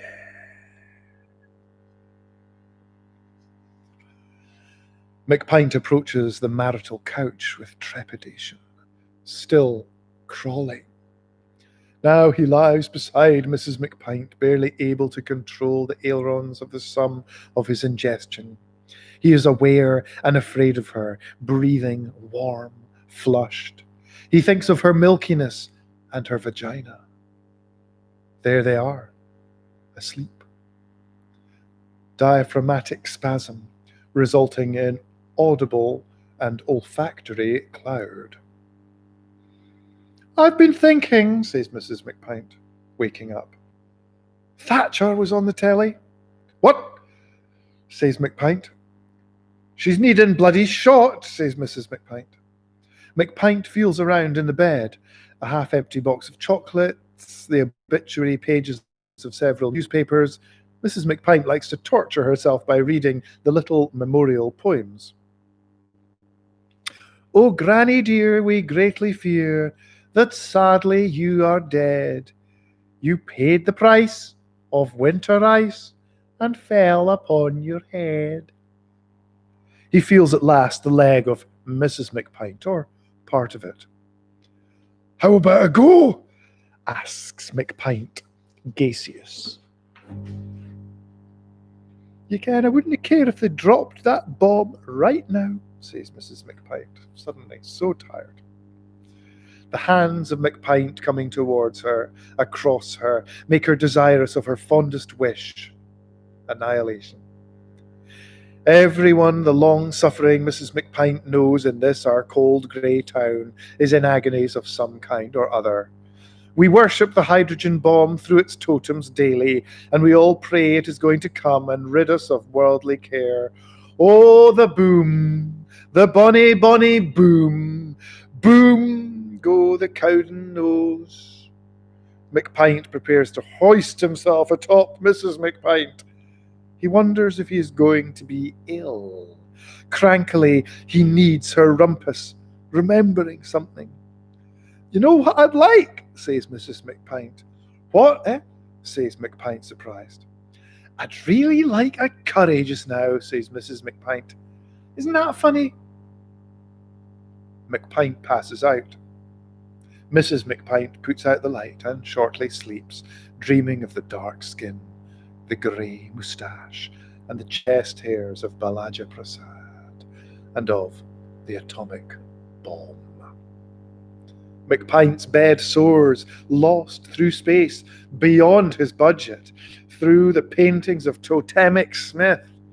McPint's bed is filled with the pop singles, chewing gum, lipstick, and pink tights of all the young girls of Caledonia. Twice a year, McX takes a holiday of 9 days from the weights and measures, not to expose his odd body on a beach, not even a beach of Britain, which, grey and damp, would cradle him harmonically. No, in his work, McX has enough of travel. Moving across lines and markings he cannot see on the land, but must grapple with on the map, fatigues him, makes him feel old and ill. For every line of the national grid McX crosses on duty, there is another line on his face.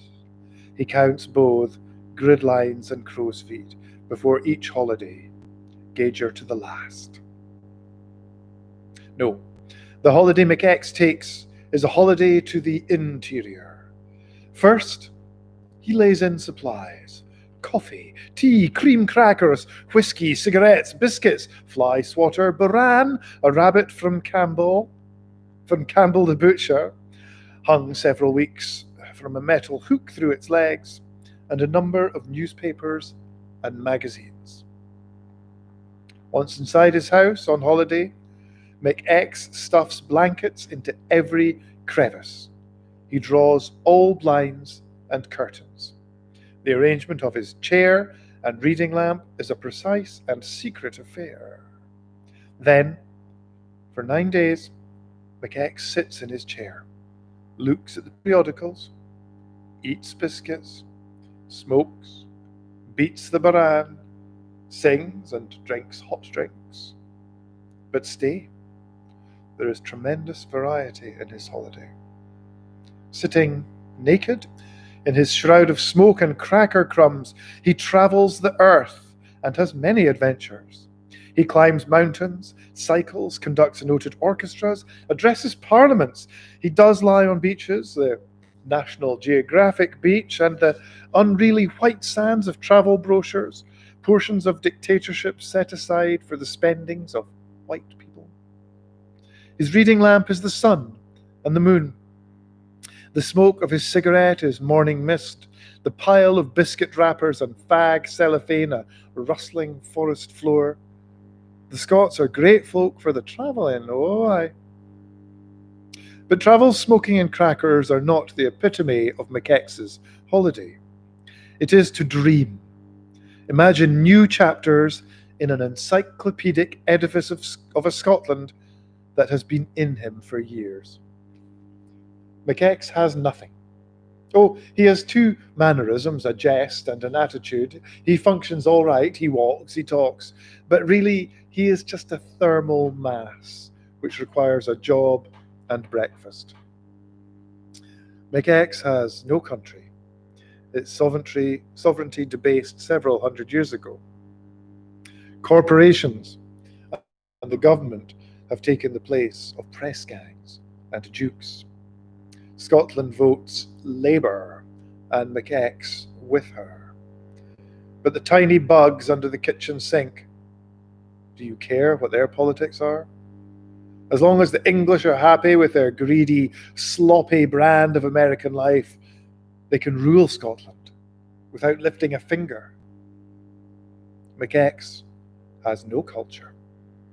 On his daily round of dreary tap rooms, people gulp and sweat, either to blind themselves to the sorry vestiges of what this place was, or to drug themselves into a mad idea of what it is.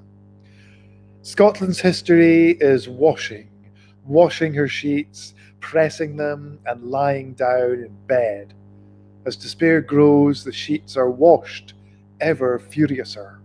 But now the sleeper is dead. There is not even a stain from her leakings. What choice does McX have but to dream his nation? Some volumes of McX's encyclopedia are in boats, violins sailing to Skye, in the libraries of baronial castles, on chases of song across the tops of Highland glens, or they contain every mazy song funnelled out the wireless to his granny when McX was a sallow youth, nooping over his bowl of porridge. Tartanism and tartanism. And he has no mate. What do you suggest for him? The barmaids? The bank clerkesses? He can squeeze an evening's talk out of his job, the pride he takes in his immensely Scottish profession, measuring things with official cylinders, every day measuring an aspect of Scotland's bondage, the degrees of spirit allowed them as drinkers exceeding those allowed them as men.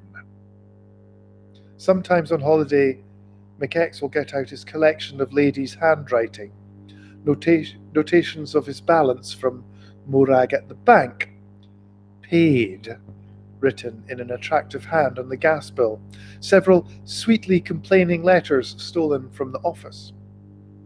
By covering one eye with a cracker and slowly scanning one of these letters, McX can compose, one character at a time, a love letter to himself in the woman's own hand, on the linotype of his brain. Then he might beat the Boran.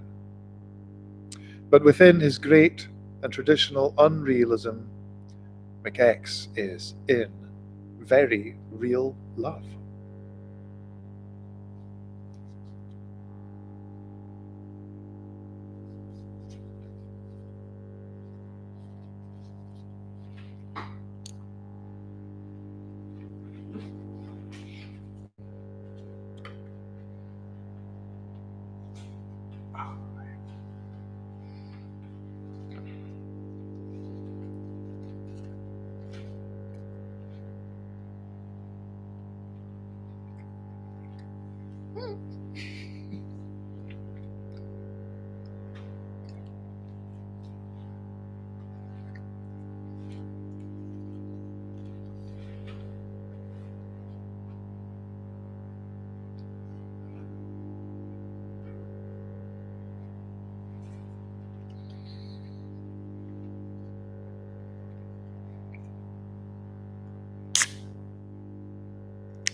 Part 2.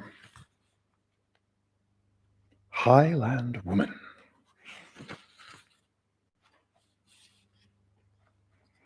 From Stevenson, Romance. I will make my kitchen, and you shall keep your room, where white flowers the river and bright blows the broom. And you shall wash your linen, and keep your body white, in rainfall at morning, and dewfall at night.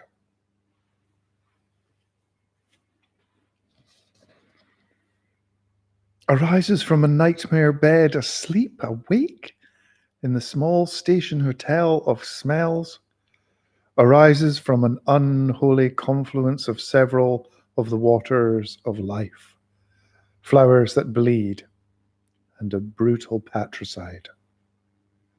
Dresses, not without being taken aback by his dromedary body in the crumbling French mirror, somehow at home in the shabby room, looks out the window into a black lane, piles of casks, a pine tree, fresh and bending in the distance beyond the wall. Complications of the vestibule and its locks, but emerges from, looks at his corduroy, shoulders in a puddle left by rain from the highlands in the night, walks down the road and along a high stone wall. One of the gates is open, steps through it, walks up an avenue of limes. There is mist. The wee Manny who makes fogs has been here. Rectangular and conical, yet watching, sharp and hard as all of wildlife, rustling as if breathing the mist and the leaves in and out, the castle, black and white before him. The mist surrounding is higher here, the castle, perhaps, its source. Beneath the stumpy clock tower, a strip of gravel marched at dusk by a piper. In the entrance hall, oak panels and balconies look down. The effect, always chilling, of tartan bunting and dark wood, armor and weapons. Empty helms and breastplates challenge, puffed out, ready to seize the nearby pikes and swords. A helmet without a head in it, a faceless, determined soldier. What a fright. Heads of great deer, greater headless antlers, weapons too, after all. Pay the wee Manny. Here he is, his ticket machine, the ever-present reek of Ernamore tobacco, the smell of wee Mannies who collect tickets and make fogs. Thanking you. A long hall, dim, Georgian green with white mouldings. A carpet red with soakings of blood stretches away, ago, long back into its own history. The hall of the land, a forest of antlers on the walls, 20 years of the Duke's favourite stag. From this hall lead rooms of dreams, dreams of rooms and rooms that dream of other rooms.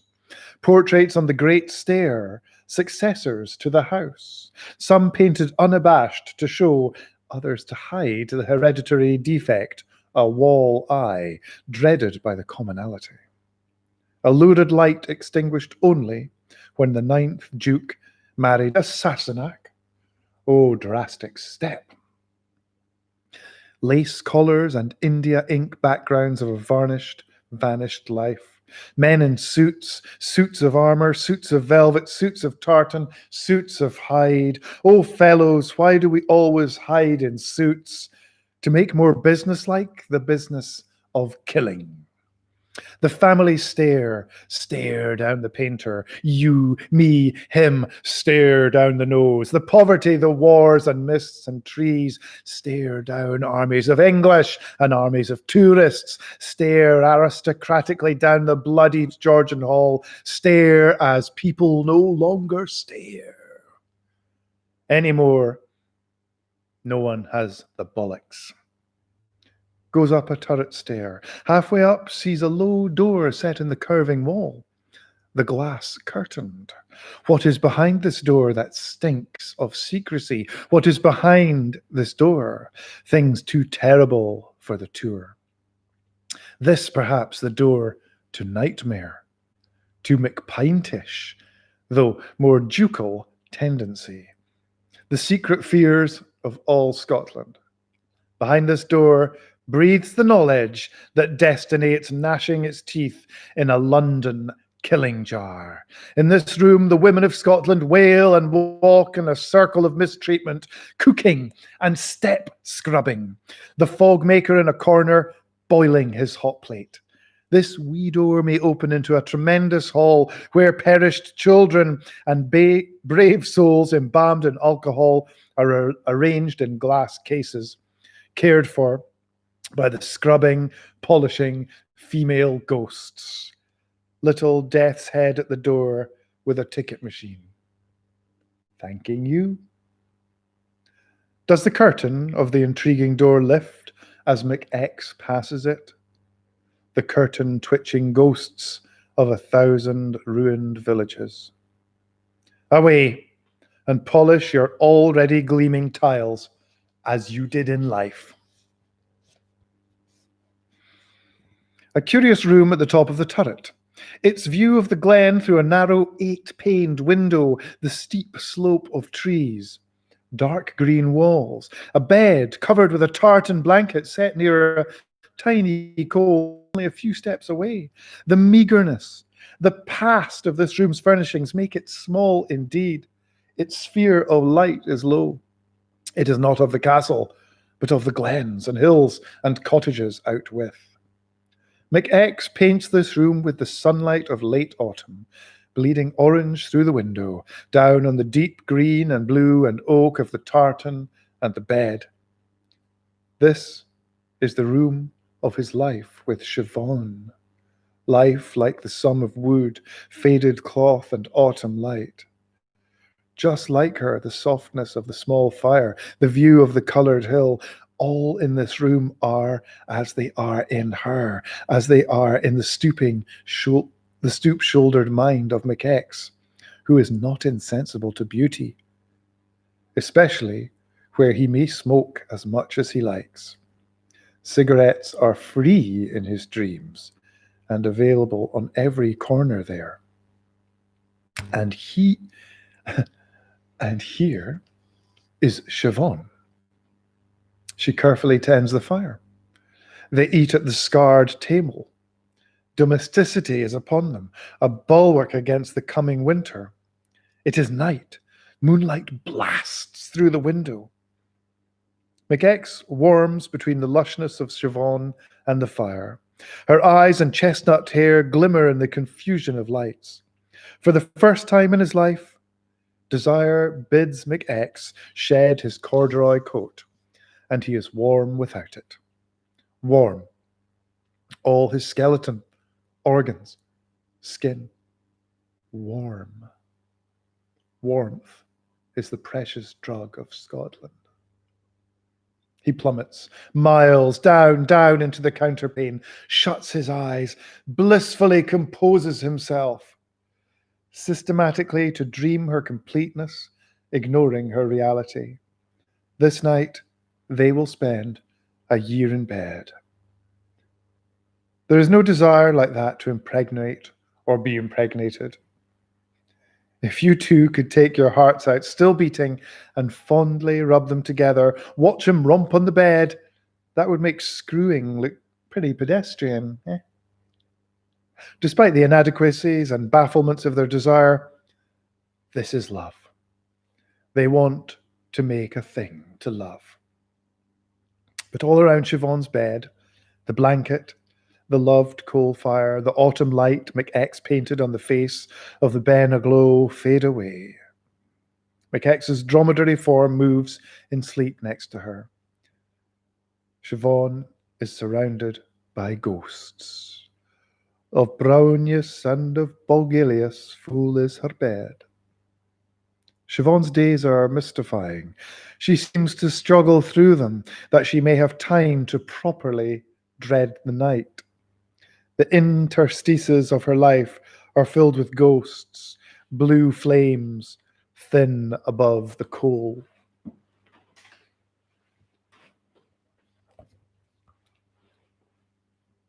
A bright day, a gentle and chill breeze from the Murray Firth. Summer. How ominous sunlight can be, foreboding, playing in the leaves of the few trees of the highlands. She had leaned her little bicycle against the stone wall. In her dress, her grandmother always dressed her nicely, just for a keek round the yett of the graveyard, a little game, but oh, just as she looked, something stopped dancing and vanished. Saw it and was gone. Now there was only the Murray wind and the sunlight and the stones and the clanking chain of the little bicycle. Fast, home but not to tell. They already think her strange. She isn't wanted. She wasn't wanted. But she wants to be there now, to touch the cool cream tiles and the clean green stair instead of the warm tombs, to smell the tile polish and sunlight rather than the wind of Murray, to look at her doll. Oh, they know ghosts in this place. Why else polish and scrub the stairs and tiles of the world but to banish loitering spirits? They will not listen. They will not want to hear, even if they asked.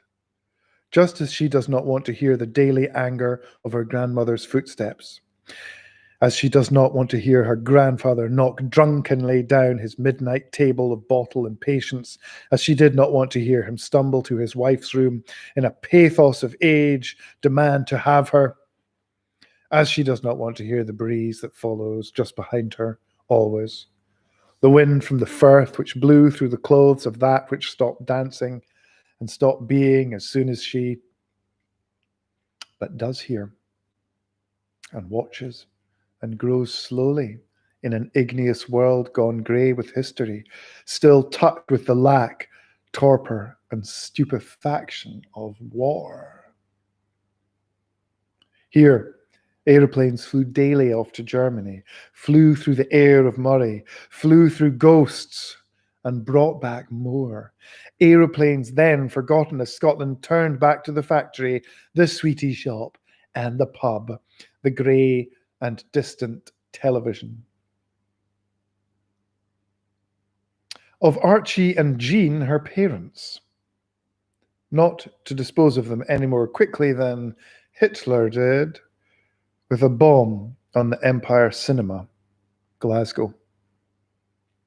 Their one night out on their one holiday of the war. Because of their strained union, only the second time they made love.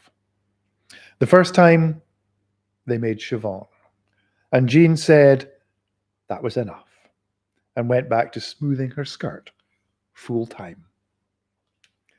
In the Empire, Archie was squirming in his seat, wondering if he could get Jean to do it again the night. It wasn't so bad. She hadn't seemed to mind it.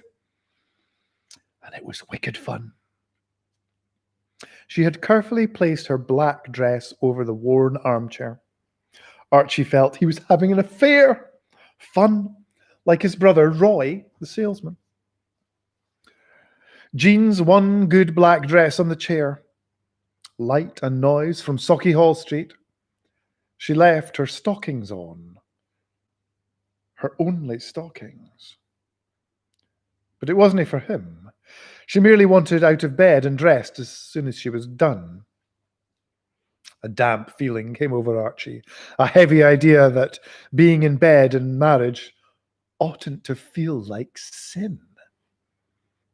As Archie in the cinema wriggled and reminisced, without touching Jean or even buying her nothing, she watched the giant masculine chin on the screen. She wondered if it scratched its lovers as Archie's chin scratched her.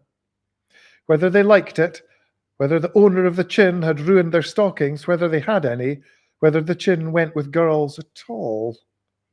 There they sat in the Empire, distracted by their own desires from the distraction they had gone there for. Desires they had only twice admitted.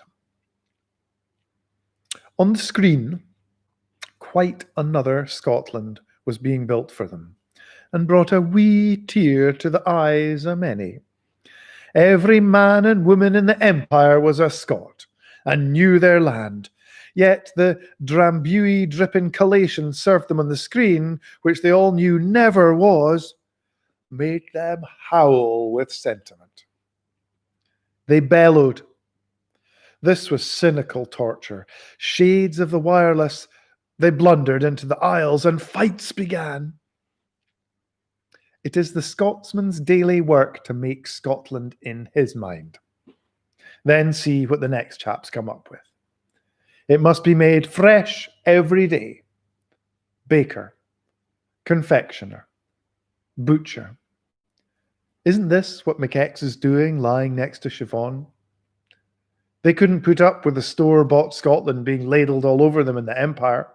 But war had weakened their defences, so magic happens, and was happening, and many Scotlands were being made and bought and eaten in the Empire that night, when, in the love scene, a brief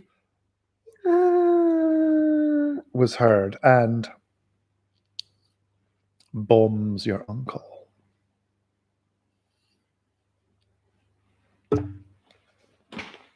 Her grandparents did not encourage friends. Nor did the White House a mile from the road, scrubbed by her grandmother and swept by history in the Murray wind. But Siobhan found a friend in Rabbie. Pale poles for legs, thick spectacles. Nonetheless, it's Rabbie this and Rabbie that. Grandfather, smelling of whiskey, takes her to Aberdeen twice a year to the pictures with Rabbie. And Siobhan, a picture of Scotland too, dressed by her grandmother, hairband, little bag, a concession, one in Woolies, grandfather drunk and munificent. Ankle socks, little picture, but scrubbed twice a week in a fury by her grandmother, as though Siobhan were the stair or the tiles. The school, sitting in gravel and a bit of lawn, facing the firth, always getting smaller in the wind. 3 rooms, 2 chimneys, Corby steps, but no Corby to climb them. A school invaded by water and wind reaches outside. There is little money, so walks are taken. Pieces of the world are broken off and taken back inside. Write a report on a bird's nest. It must be 3 pages long. It must be neat. It must be a Scottish bird. And dutifully she does so. Begins to write in a small, neat hand. Nothing else will do but smallness and neatness. So too in the White House on the hill. In spite of stricture, she begins to love the nest preserved in the schoolroom corner. Its speckled eggs. She begins to love it beyond all bounds. Her love grows wild, beyond the hedgerow of penmanship. She hears cut flowers blow in the wind of where they were found. She begins to love the rocks, the shells also sitting there, catalogued, taken from inhospitable Scotland into the desert of the classroom. The eggs die. Nature may function in the rain and wind, but not under the sharp eye of the dominee. They learned their history in this way, not visors and pikes in worn books, but blown through them by the wind. Its odours, the rocks and gorse all contain and give it, with a cry to come together to a people betrayed by belief and tantalized in the middle of their own country. In this way, Siobhan begins to love things that are old. There are enough in the White House, generations of plainness, of knick-knackery, little porcelain treats. She smells in the wind the sails of vanished mills and barley dust from their stones. She tastes in the water wrack which once lay in blood on the beaches of Seaforth. She sees in the ashlar of the school wall epitaphs. And still she sees that dancing just stopped in that colour of stone, anywhere, all her life. She keeps these loves secret, for they are not popular loves, not a love of the clock or of the calendar. It is not a love of getting on with the head down. Her love lets her see and smile alone in the dark. Clouds sweep like the hours across the face of Scotland. It is too deep. It is an art she has, not a love.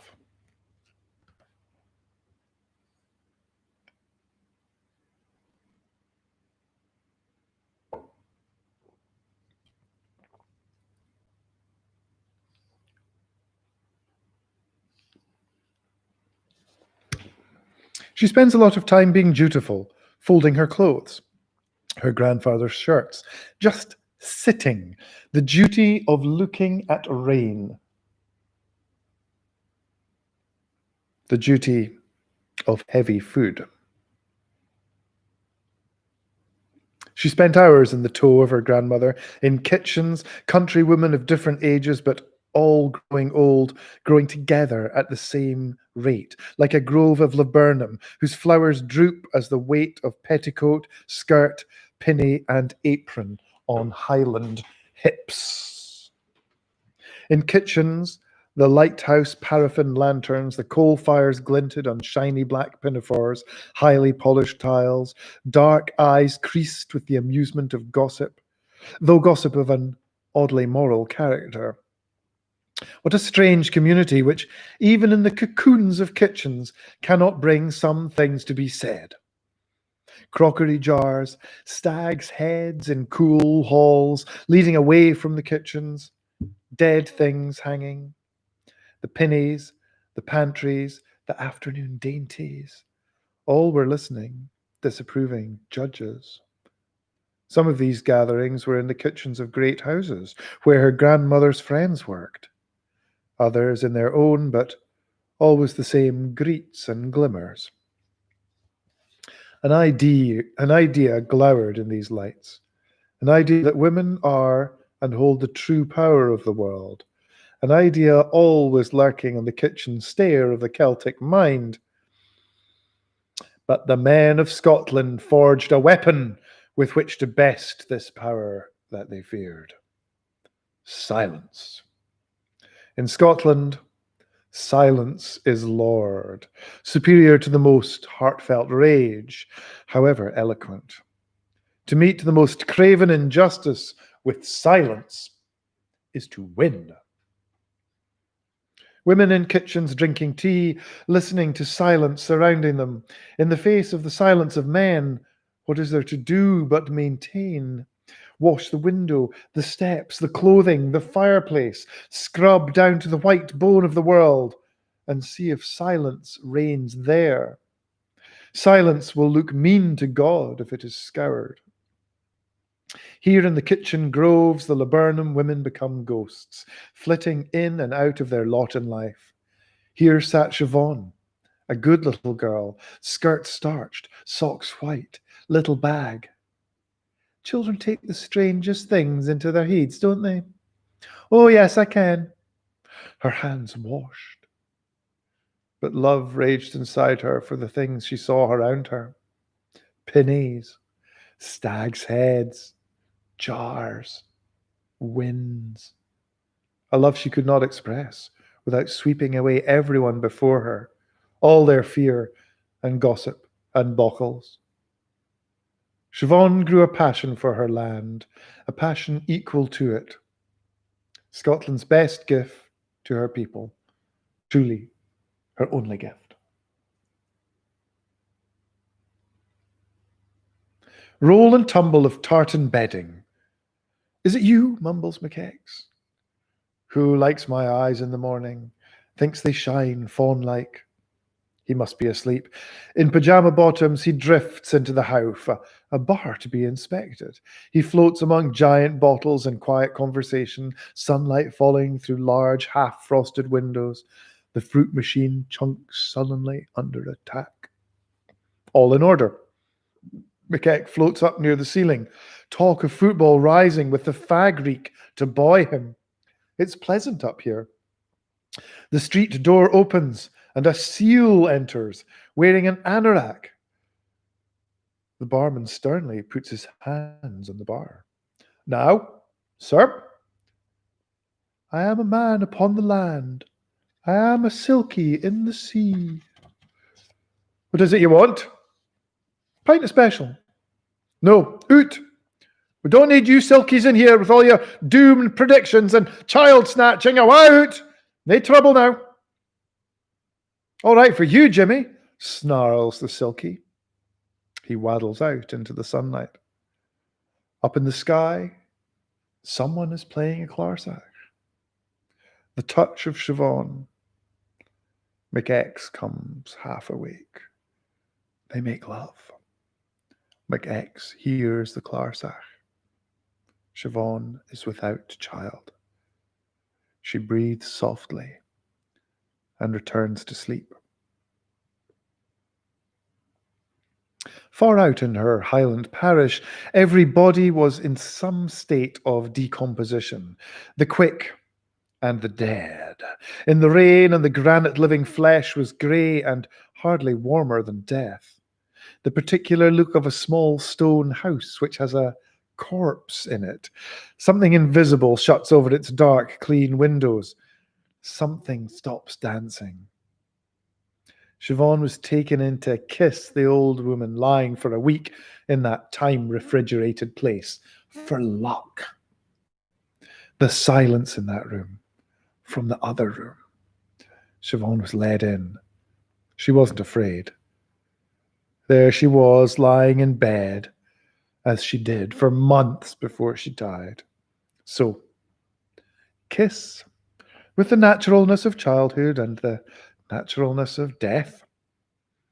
Only the adults mulled it over, roasting themselves by the fire in the next room, stomachs tight, counting their aches and pains, ruminating.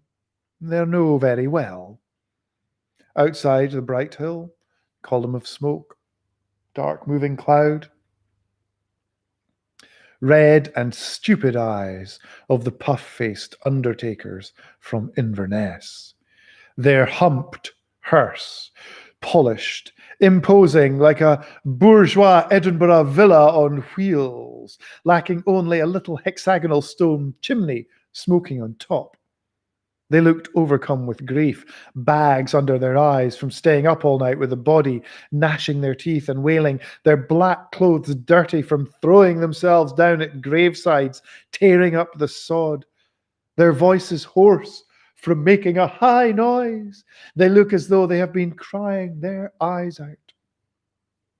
But between them, they shared most of the whiskey and sandwiches.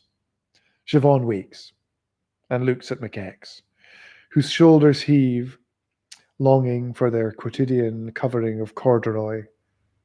She wants him. Awake! But he is profoundly asleep, out of his element in the castle bed.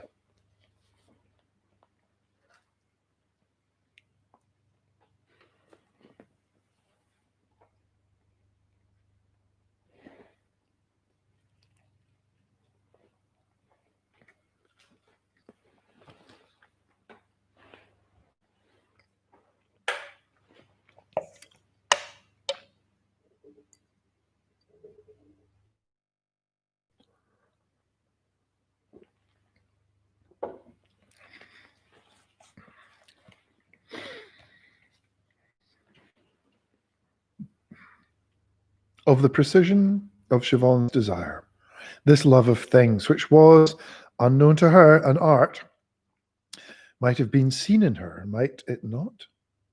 And was seen, first in her handwriting, then in her tentative, careful movement, which in years became grace, in her hands, in phantom colours in her eyes, which were colours of things in the world she loved, seen by her teacher, her first lover. Siobhan was practiced in secret love, so this furtive year of lit cigarettes waved in signal behind windscreens, baffling telephone calls, skirts raised up trying to resist the repleteness of lipstick, did not strike her as so unusual. The surprise of finding warmth in another body in this huge grey landscape is the strangeness of Scottish lovemaking.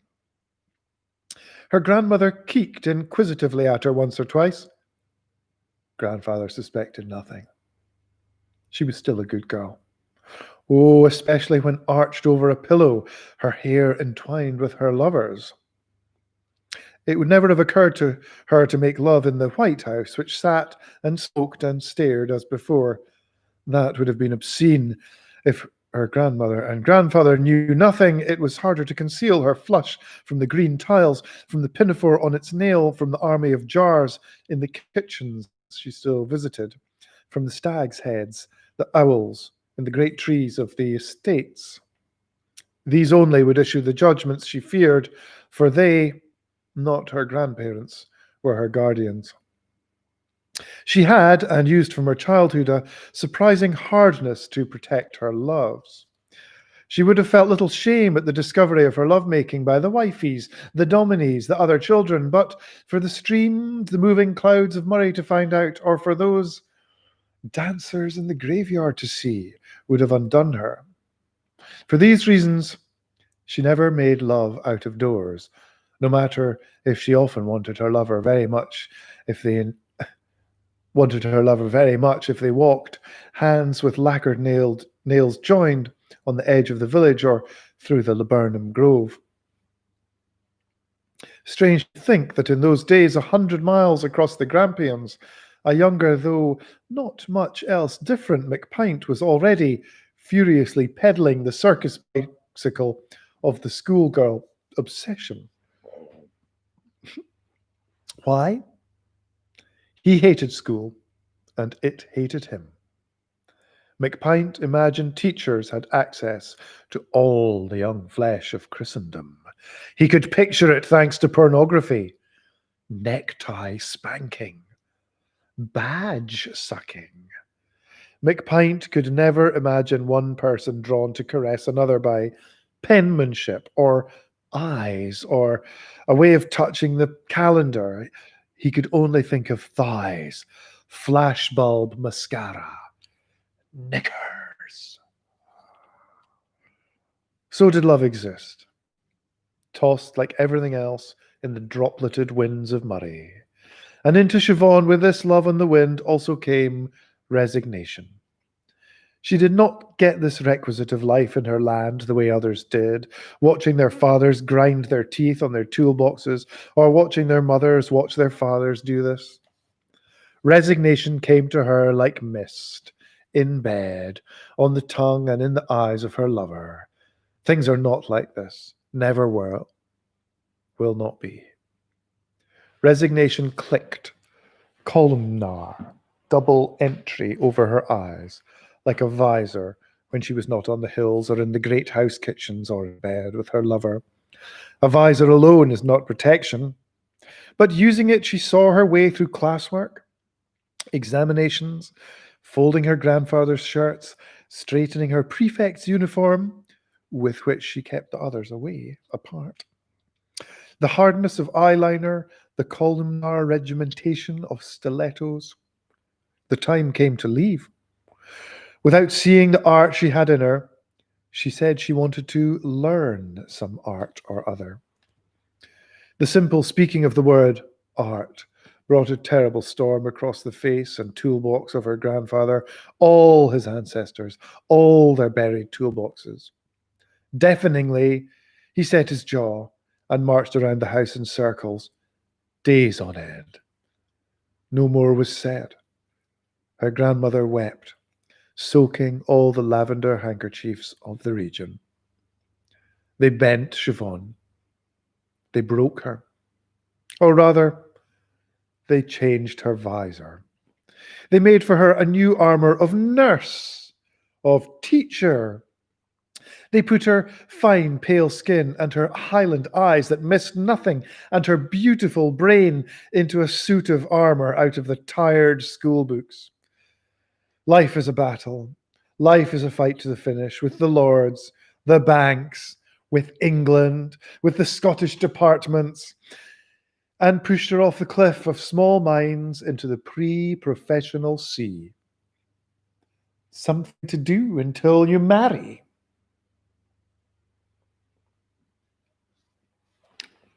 McX wakes and sees Siobhan's eyes glister. She is thinking of that cruelty of ago, In her eyes he sees those colours her first lover saw. McX moves towards her with all her ghosts and love, and remembering she smells of the Murray wind, it fires him. He takes her in his arms, takes her in all the boulders, cairns, lochs, brochs, rainwater, gathers her and Scotland to him. His beard on her lips, her breasts, that place her lovely teacher used to leave stained.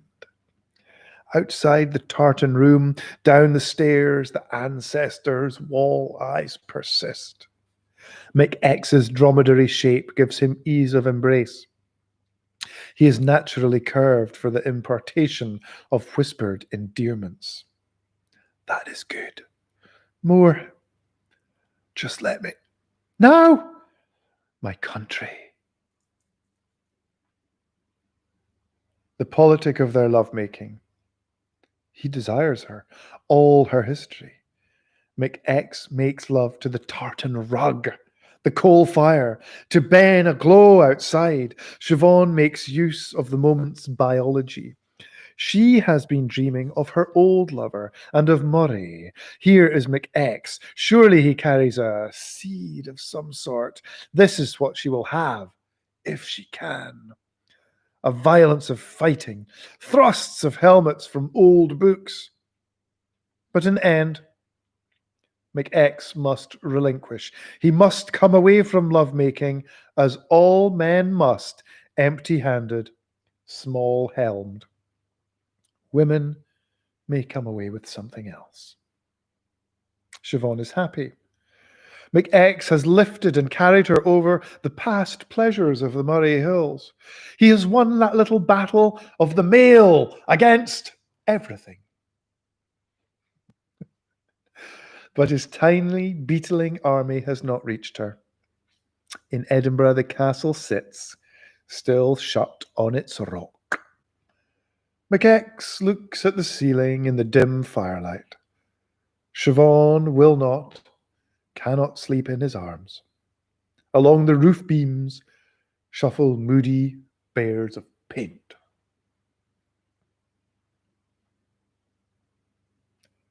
Is this the one you will lie near from? Is this the one you will lie near from now on?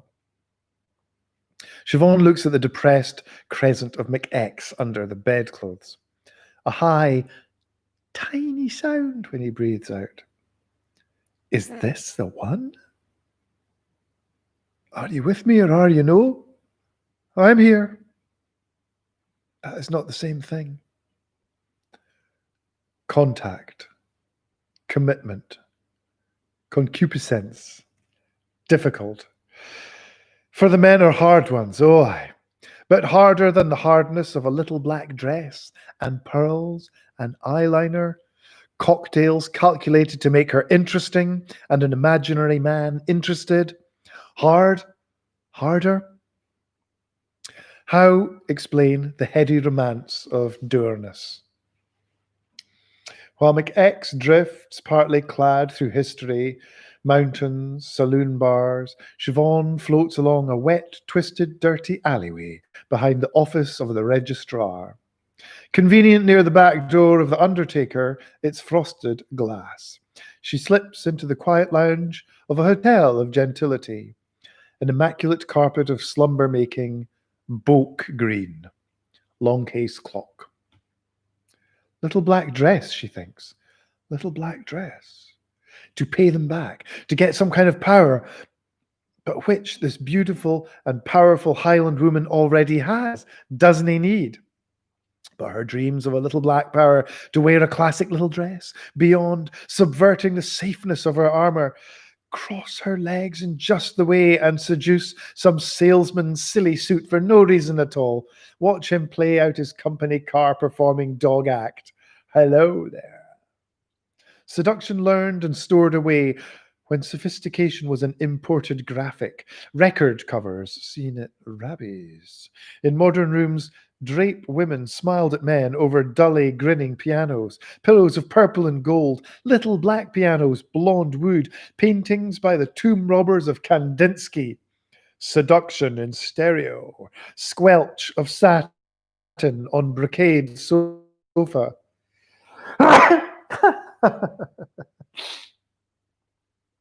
There's no accounting for that.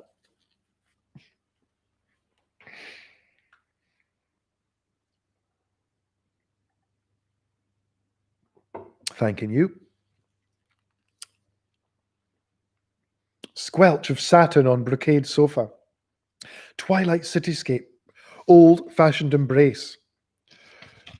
Reflected on aluminium cocktail shaker. But why does she dream this way? Is this how we are to learn adulthood? Commercially? In a bag? Is this how to dream of power, of revenge?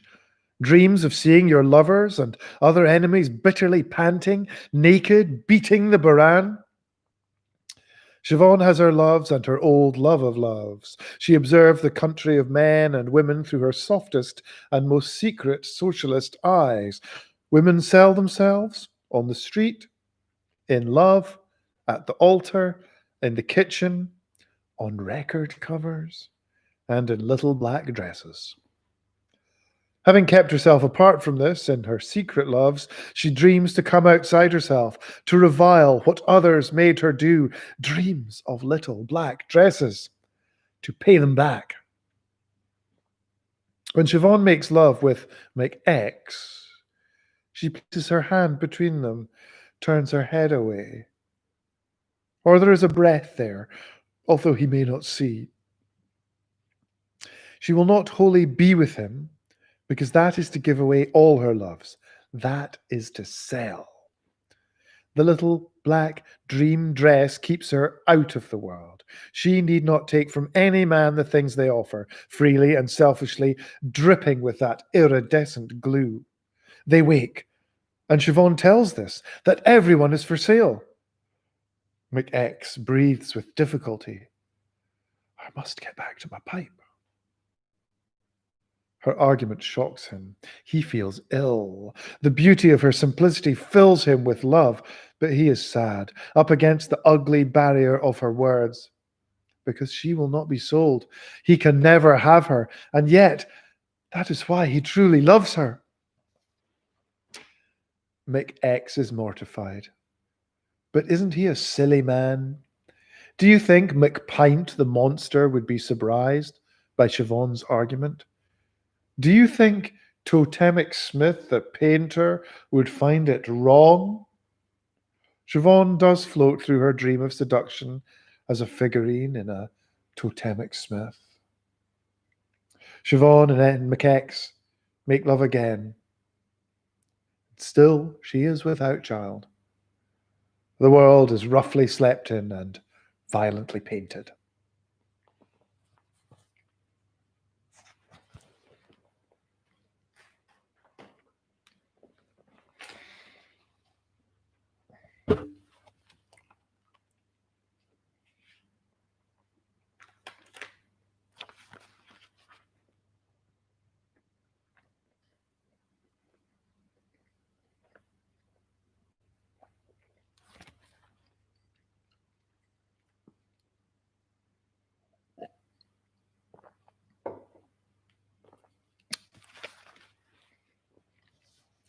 The Spindles.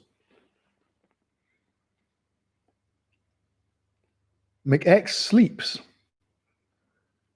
and climbs high above Urga on the Tarbert Road. He drags on his cigarette and squints, looks out at the segmented world of the South Minch. Parts of this world blind him with sunshine. Others are invisible, hidden by the shadows of clouds and in banks of mist. A small boat moves past, toward sunlit little Scottasay, sections of its wake grey on black, and elsewhere shining. Farther out, the waters of the Sound also play this threatening, contrasting game. Black oceans move powerfully against small silver pools. It will rain soon, but he does not wish to leave. He finds some grass free of sheep leavings and sits, glancing back at Urga, where 2 columns of peat smoke stray in the wind of the approaching storm. A dream the night before has enriched the magic he feels surrounding Siobhan. He wants to recall it. The first of the rain brushes his face. Wooden spindles were known to come to the island through the air. Each spindle, softly touching down in the trees near Erdnatrom, bears the name of an islander and that of someone who will shortly enter his life. You do not need to walk in the wood and find your spindle. Awakening on a morning, you know it has come. You begin to wait for the one the spindle presages. 2 spindles arrive from McX, one announcing Siobhan, the other Angus. Angus comes first, walking along the road on a light Saturday evening, carrying a cloth bag and his fiddle. He gets a job driving a tractor in Tarbert and plays his fiddle in the hotel at night. Angus drinks a great deal of the whiskey to put him in touch with his engorged musical heart. McX is afraid when Angus plays at his most eloquent, pouring Gaelic from his violin, afraid the islanders will know Angus has come with a spindle. But Angus jokes and drinks and fights with them. They do not suspect. Hill walking one day, McX asks her to lie near him, to share the sound at sunrise, asks that they marry. Siobhan works at a nearly deserted farm. No one ever sees her in the village. The music Angus plays illustrates McX's life with Siobhan when they walk together among stones and peat banks beneath the slow granite domes. McX hears Angus playing. Less often he catches sight of him beneath. Though no one is invited, McX hears Angus playing a glad air when he marries Siobhan at the manse. He wonders if she hears it. Later, when McX puts their daughter to bed, he rocks her in his arms to the baloo bala he hears outside. When McX calls to Siobhan, she keeps time with the reel he hears as she hurries to him. Although one islander never speaks to another about the spindles, all know that those they herald will leave long before the deaths of those they come to be with. One evening, McX waits for Angus. Morning, and McX runs for the hotel, out of the village, hating knowing where he should go. The sky is violent. He runs on, finally reaching a flat bank below Erdnatron. Only now does he hear Angus playing a lament so black and rich it freezes McX's heart. He turns to see Siobhan as he first saw her. Now, her green eyes, McX reaches for her. She becomes pale, begins to fade away. McX cries out. He hears some men calling to him. They point to the wood, tell him to leave. He turns away. He knows Siobhan's spindle is rising in the air and is flying toward a battlemented cloud. McX falls down and the wind howls. He weeps in his dream as fiercely as the rain pelts him now on the hill above the Minch. He jumps up and runs towards Ghurga with the cottage, toward the cottage he shares with Siobhan. Down the stairs. Lands at the end of the long antler hall.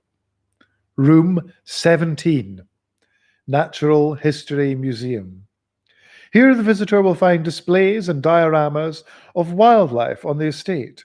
To one side of the large collection of the 8th Duke's fishing flies will be found a very odd, monstrous rabbit shot near the burn in 1911. Finds, in spite of and amidst this jungle of dusty breeks, fishing rods, and more stuffed cervidae, something lurking of the strength and beauty of the land outside. He floats 3 feet above the ground in his pajamas. Behind the castle ground rises until the burn runs in a narrow gorge. Here arches a stone bridge obscured by trees. McX drifts over over it, smoking jets from a cornucopic dream pocket towards the ruins of the old village. He sails over Gilly's cottages, neat and severe in the morning fog, and everything in Scotland, tangles of the endings of words, the mordants in Pibroch, all these little ornaments, pricks of quills, the extra roll of the R, the lilt of the red head's tress end. McX floats in the mist, thrilled with love for it. He flies now back by the castle, glimpsing the little Highland room. Siobhan is in the bed by the fire. McX picks up speed. His hair spills out behind him. He rockets down the avenue of trees, speeding toward the road and the station. The hotel appears before him, rushing up. He crashes helplessly through the roof and lands in his tossy bed, soiled with sweat and a wee boke he had in the night. And cigarette ash. And awakes. Caked with nicotine, sweat, sleep sand, and spittle dried in his beard, as if a snail had crossed him. Perhaps one has. The window is open and the morning is dewy.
Part 3.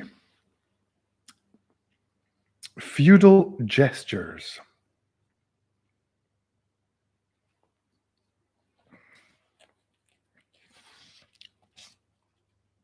Was from Carl Capek, A Journey to Scotland. A lake without a fisherman, streams without a miller, pastures without a shepherd, road without a wayfarer, disquiet without cause.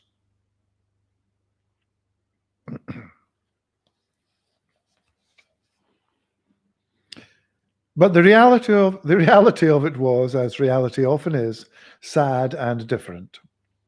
Begin with what the eye can see. House and tree and field. November wrestling with mildness.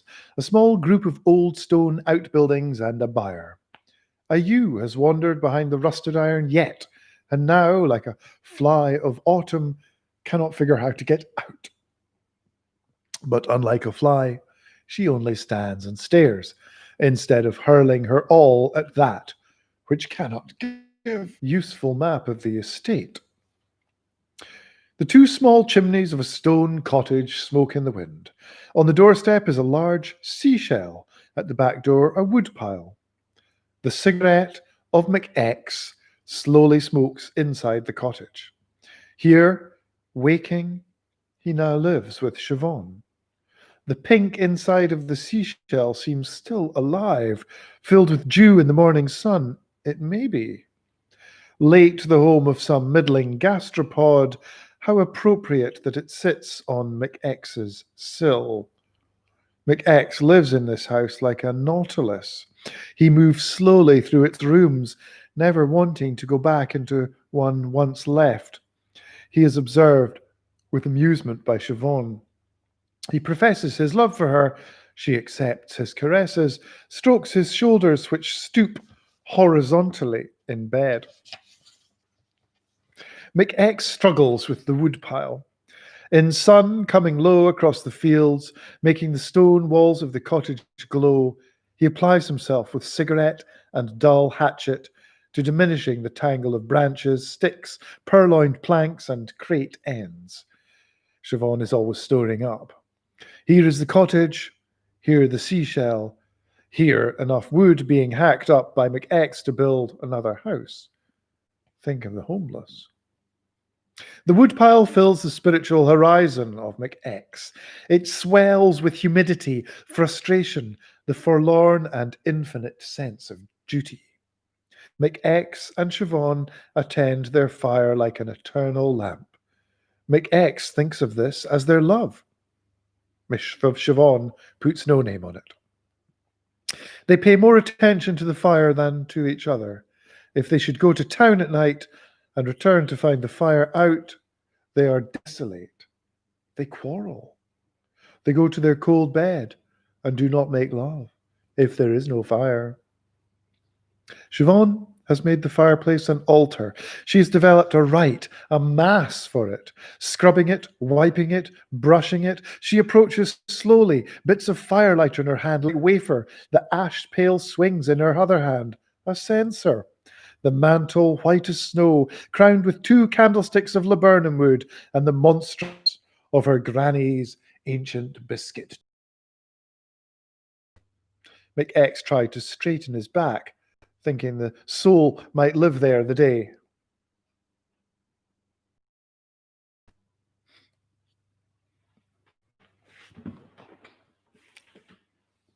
What is it you do, if I may ask?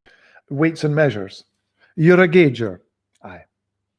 God damn, if I may say so. I mean, considering his lordship's business and that. Why do you wish to live out here? McX thought of his house, of the soiled draft excluders, the cigarette-browned reading lamp, the derelict kitchen, frightening midnight visits of McPint, the horrible name of Allotment Street flat. Scottish official breath. His lordship doesn't believe in housekeeping without benefit of clergy, but seeing you are an officer of the crown, I could let you have the West Gatehouse for £50 per calendar month. May I see it? I'll give you the key. It's much too damp and horrible for me to enter. My chest. And so McX stood in a dark little house, the leavings of bats, birds, and mischievous boys all at his feet. Smoking, he looked out at the fields. Cattle, crows, sheep, and many stones. A man shivering violently in a plastic wind cheater, tugging at one. His job of the day. Och. A tiny cottage, a dirty, mouldy cottage, unused to people. Yet a house Siobhan would make home, and beautiful, basing its beauty on the comforts and subtleties of the view from this window. Stands of forested trees, within the largest grove in the distance, what my lord calls his castle. Ha! My lady cannot even call it home.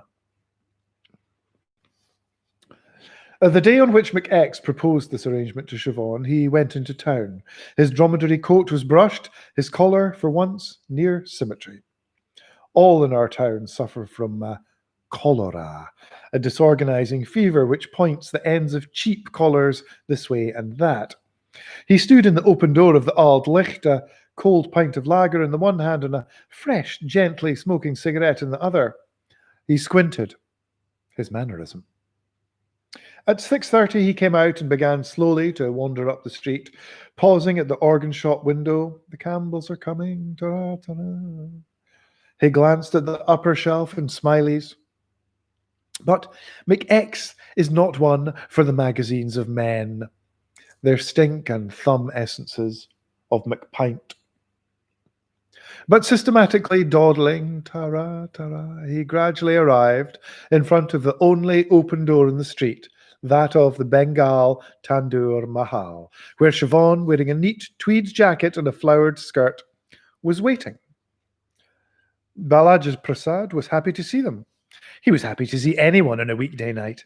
Because it was Siobhan who, like every woman in town he had propositioned, Balacha Prasad made the great flourishes of restaurateuring, of which only he in this our town is capable or culpable. In dramatically polishing the plates, he smacked McX in the mouth with his towel. Siobhan laughed. Of Siobhan's sense of humour, of Siobhan's sense of humour, mostly predicated on the physical misfortunes of others. An unfortunate, though not a cruel sense of humour, though the butts of it cannot often be induced to see it so. Siobhan watched McX squirm, first from Balaja Prasad's drooling and fawning, then from the menu and the food, then from the inexplicably rising heat in the empty, stale restaurant. McX hunched closer to the table. He was still in the dromedary, sweating like a devil. His hands shook as he so clumsily brought the conversation round to they too, trembled so even in the lighting of a cigarette of sophistication. The banal cigarette of constant need now turned into an object of art, and so held in a slightly different way, looked at more often, more carefully. It becomes a different thing, a mace of authority, of suavity, instead of a breathing apparatus. Siobhan thought of the other places in our little town where she might have been taken and asked this thing. Where she had been asked before. A wine bar where a man in a late registration pinstripe suit had once courted her, and while she had liaisons and pretensions in her mind towards this group, she knew she was too strange for these men. A bit too wild, a bit too beautiful, too rainy, musical, and much too Scottish. These men with the bulging eyes and an English idea of elegance and an American idea of sameness couldn't face her, their own country. So the wages of individuality is McX in an Indian restaurant. 2, there was the hotel where in her floating dream of little black dresses there were men to offer love or at least marriage, but the reality of the hotel was very different and very sad. It was dank and idiotic, and Siobhan knew McX had nothing but contempt for their optics and the slimy pistons of their beer engines, their mock Georgian furniture and clean carpet. Siobhan's heart was moved toward this pretty wretched man, to this bloke with the inescapably Scottish job and existence and cigarette and dromedary coat. Not be mine, as in books or the pictures. Not will you hear us, as in the indigenous, just let's. Siobhan, her winter coat hanging singular on the hook at home, thought of how she had traded the birds of her love and mind for wet grey houses suffering under yellow vapour lamps, thought of the smell of the chippy and everyone's damn fags. McX, elbow crooked in sophisticated mid-drag squint, slowly leaned in mint sauce. Pity and amusement warmed her. All right, then. McX was something to protect and enjoy protecting. Purity of enjoyment didn't trouble Siobhan. For her, that was for hills and a lover's hand of a go. McX wouldn't be so bad looking without the depressed look he had, waiting for her answer. If only he could somehow trim his beard to gentler effect, and he or someone could press his trousers a wee bitty more often than once in a while. It might be a return to the whole mind, to the whole of a landscape she had been and left, and she might love him for that. There were things she would hold back from him. Oh, aye. You lose the capability of abandon, don't you? It's of debatable value to find yourself abandoned in this weather. McX has nowhere to store the rusty items one can never banish. A shed by mail of wood is the thing. Aye. So, orders it. By mail. A shed. For several weeks, McX paces up and down the corner of the midden where it is to stand. He smokes in contemplation of this noble rectangle, delicately fingers the blades and tines of all his junk currently lent crazily in the little back hall.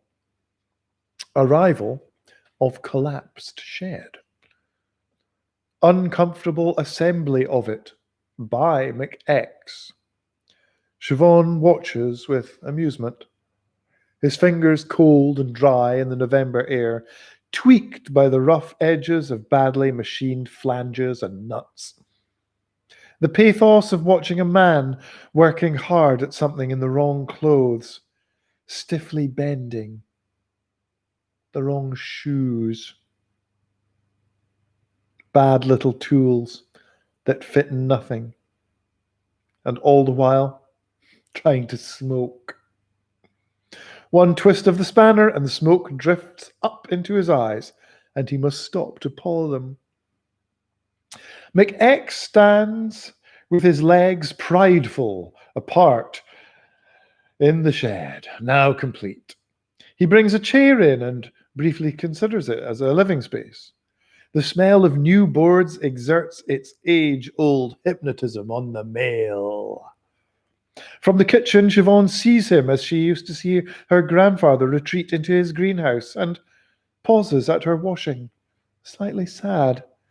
But now the shed stands, bursting with tools and spools of wire of which McX is ignorant but shamefully proud.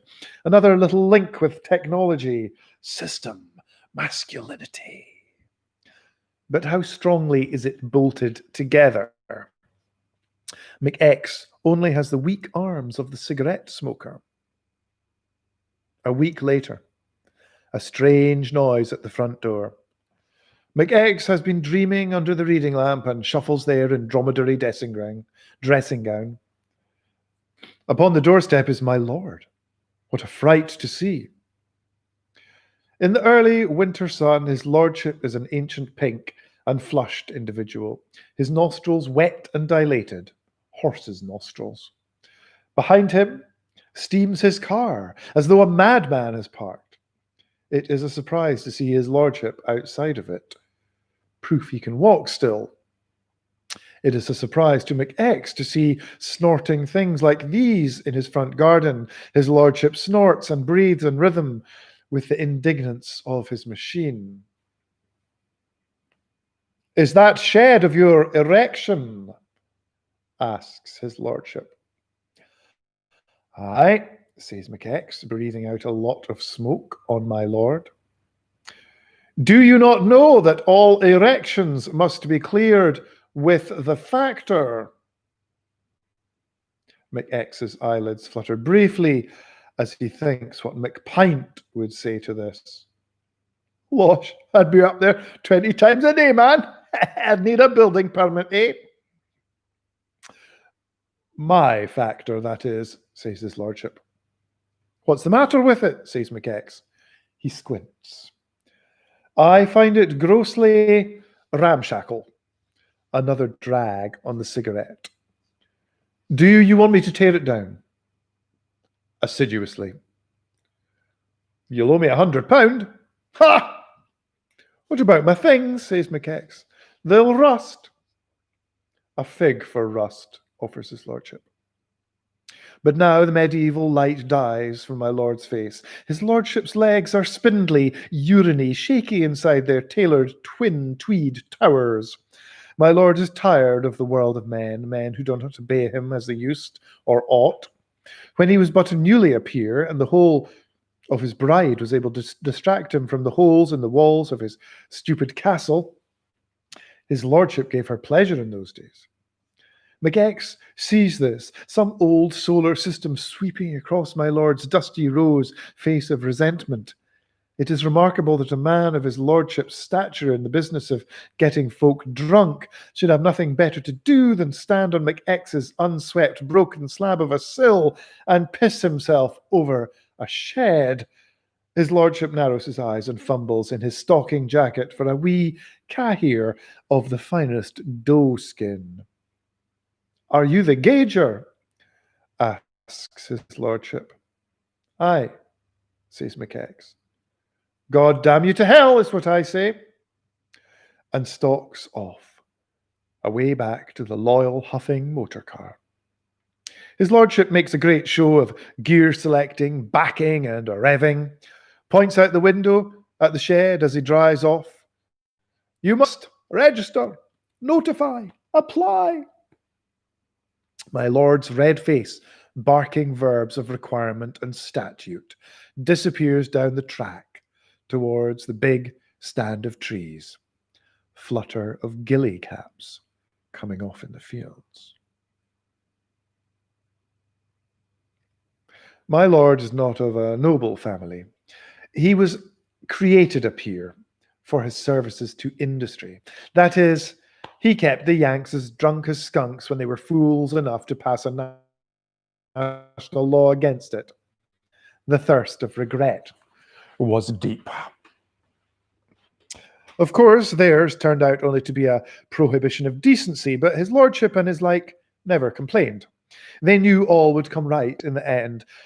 The problem was to keep the profits up until it did. His lordship had the first private motor car in the county, and electricity glowed from single light bulbs in a handful of farmhouses.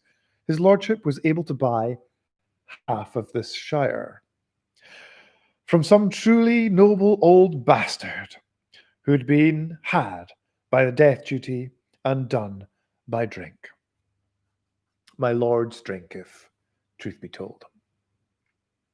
A castle there was, from Pictish times, always something there, and his lordship for many years tried to live in it. 15 years ago, he pulled it down in a rage and built a modest pebble dash bungalow. The wind used to come into the castle and wake him and get at him and wake my lady and make her complain. It eventually made her ill and, what is worse, indifferent to my lord's touch. A wind that blew across his lordship from the past, at least as he imagined it, which roughened his skin and made his eyes red and flattened back his ears into a rat-like determination that all the little Scotsmen and women of the 20th century around him were still peasants. Oh, aye. He didn't bother asking anyone, simply looked about him in the Lords one day and decided they were all a clutch of snoozy twits, all doing things a deal worse than pulling down their ancient, inherited, uncomfortable piles. They all had piles by the look of them. And this bungalow is now the castle. Wintersgill's wife, who serves my lady, must speak of working inside the castle walls, even though it's a double glazing and a semi-hollow Georgian front door, just like Campbell the Butcher in town. God bless Thatcher, House of Thatcher, for our new heritage of ersatz Georgian doors. Her ladyship has secreted a garden gnome as a jest, although she didn't like the old castle either. His lordship leases out much of his land to farmers and some of the old cottages, as to McX and Siobhan, and drives about, worrying about sheds. His lord is worn by care beyond reason or understanding. When he was at the height of his industrial fashionable thing. In centuries past, this would have been a wee castello d'acqua or a folied park, but in 1930 it was the model village, the caring face of feudalism. 2 rows of stone cottages that were clean instead of dirty, plumb instead of squint, for a time. And a church which was very empty, and a store no one ever took on, and my lord named the village after himself. His lordship farmed then, and a few folk lived there for a while, but as there was nae shop and nae school, and it wasn't near anything at all, being built at the bottom of a bog, they all eventually buggered off. Some lordship will drive down to the empty and overgrown model village when he has profound need of irritation. Wintersgill is sometimes employed, unsticking the few working drains there. Wintersgill removes his cap, which sticks on his abundant eyebrows. Cold air blasts his unhaired head. Morning, my lord. It's Wintersgill, my lord. Yes, Wintersgill. He knows damn well who it is. A little snow brushes his lordship and Wintersgill down in a model village in the bog. An open pipe or broken window gives up a low whistle. A rattling of old locks, the keys gone from the face of the earth. His lordship says nothing, and Wintersgill goes back to tugging at a suspiciously knotted root system. Bit of life in the old place yet, Wintersgill? My lord. Tell me, did you ever live here, man? Och no, my lord, I was born at the west yet, but my father lived here when it were new. Does he speak well of it? He doesn't speak of Nathan, my lord, his deed of consumption, 30 year. Of course, it is not possible the man at Winterskill could say the right thing to my lord. Indeed, no one can, but the purple face thundering suddenly away leaves little doubt in Winterskill he has said something offensive. It's the sack for me, Winterskill says aloud. Winterskill never had the idea of joining a union, and he doesn't even ken who he actually works for. His lordship is there. That's all Winterskill kens. His lordship is not satisfied. The land must be made to pay. It must yield up its rodents and birds. Italians come. His lordship gets them foo, steamin' foo. They like to laugh and get steamin' foo in the castle. They get so foo, these Italians, that they forget what a curious castle it is. Not like your castles in Italy, no, but that's the English for you. Scottish, growls his lordship from the gun room. Oh, scusi, scusi, ha! In the fields and woods, the Italians march, shooting. Anything which moveth. They're moving. They shoot themselves. They are so foo in his lordship's whiskey, and so happy to have paid £1,000 a day, and so elated to be picking the shot out of their thick legs and bulging bottoms. Never say, my lord, never brought pleasure to anyone. During Italian season, life is dangerous on the estate. Wintersgill is regularly sprayed with lead, and McX quickly learns to keep down and run for the bus. He considers painting COW on his coat as farmers did in the war.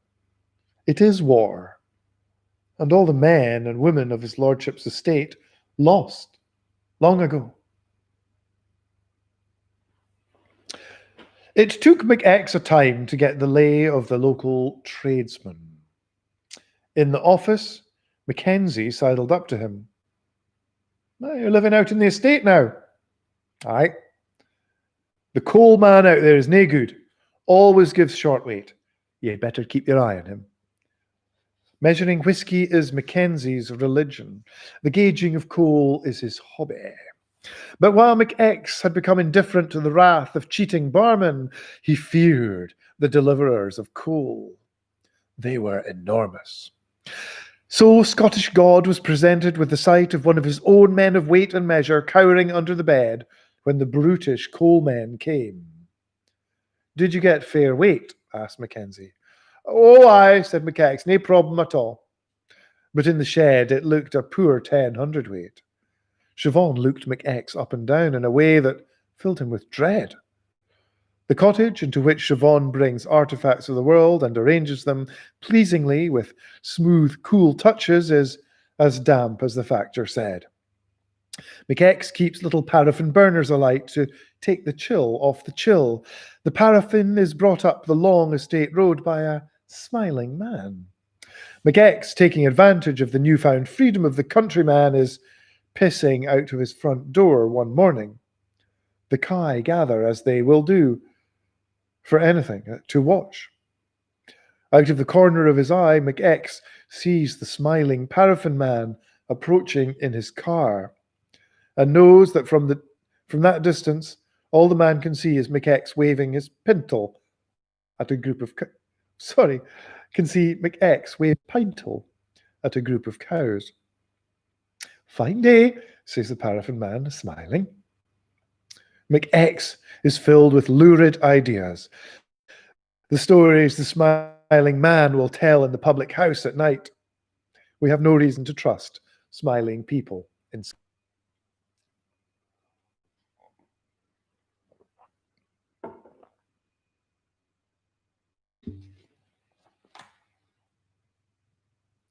The sun known in Scotland, but chiefly through myth and legend. As the brighter comets are to the rest of men, the sun has been seen by Scots, and it is probable it will return. But it falls back, sucking its thumb, a child at the parents' cocktail hour. It never comes fully out to show off its yellow frock or do its little dance. Here in this little land from which the tools of atom war might well first emerge, brighter than 1,000 suns means little. There is soon enough roll and tumble of Scottish clouds. St. Clement's Day, an inclement day for Clement, lashed to an anchor and pitched into the ocean for his trouble. After he cracked rocks and brought forth water and all the rest of it, he possibly made a lamb appear. Think of the ticket manny spilling his pipe from the poop deck. But the angels built Clement a beautiful home under the waves. Winter's gill in the field, in a plastic garment promotional of tools, pulls at a stone. Gradual assembly of crows on a wire fence. Winter's gill desists from pulling at the stone. He has many months to remove it. The tractor man pointed it out as a particularly ugly piece of trouble when the fields were laid to rest after harvest. Winter's gill is methodical and wrong. A few good tugs a day, he thinks, will have it out, only in a few weeks' time. He has no idea how this stone is part of an immense boulder, breathing, mean-minded under the soil. He stops dead in the middle of the hard field. His attention is drawn to the crows. Of a sudden, they look familiar. Winter's gill cannot read music, but he can recognize it. Black blots arranged on 5 lines.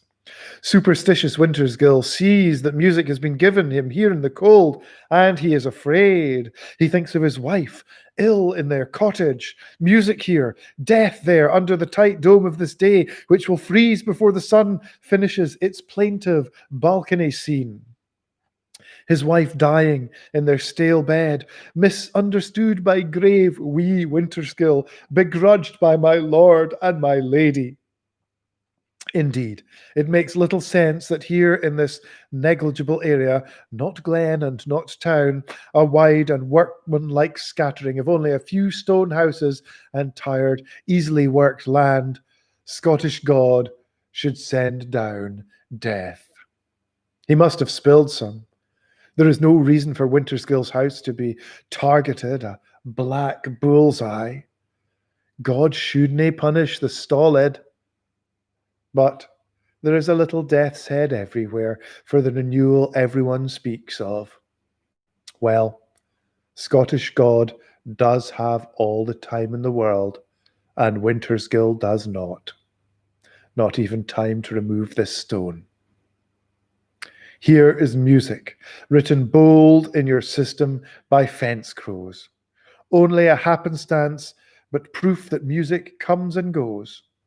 All the time, inside rocks, in eddies, especially in the movements of trees. Suppose you stood with Winter's Gill.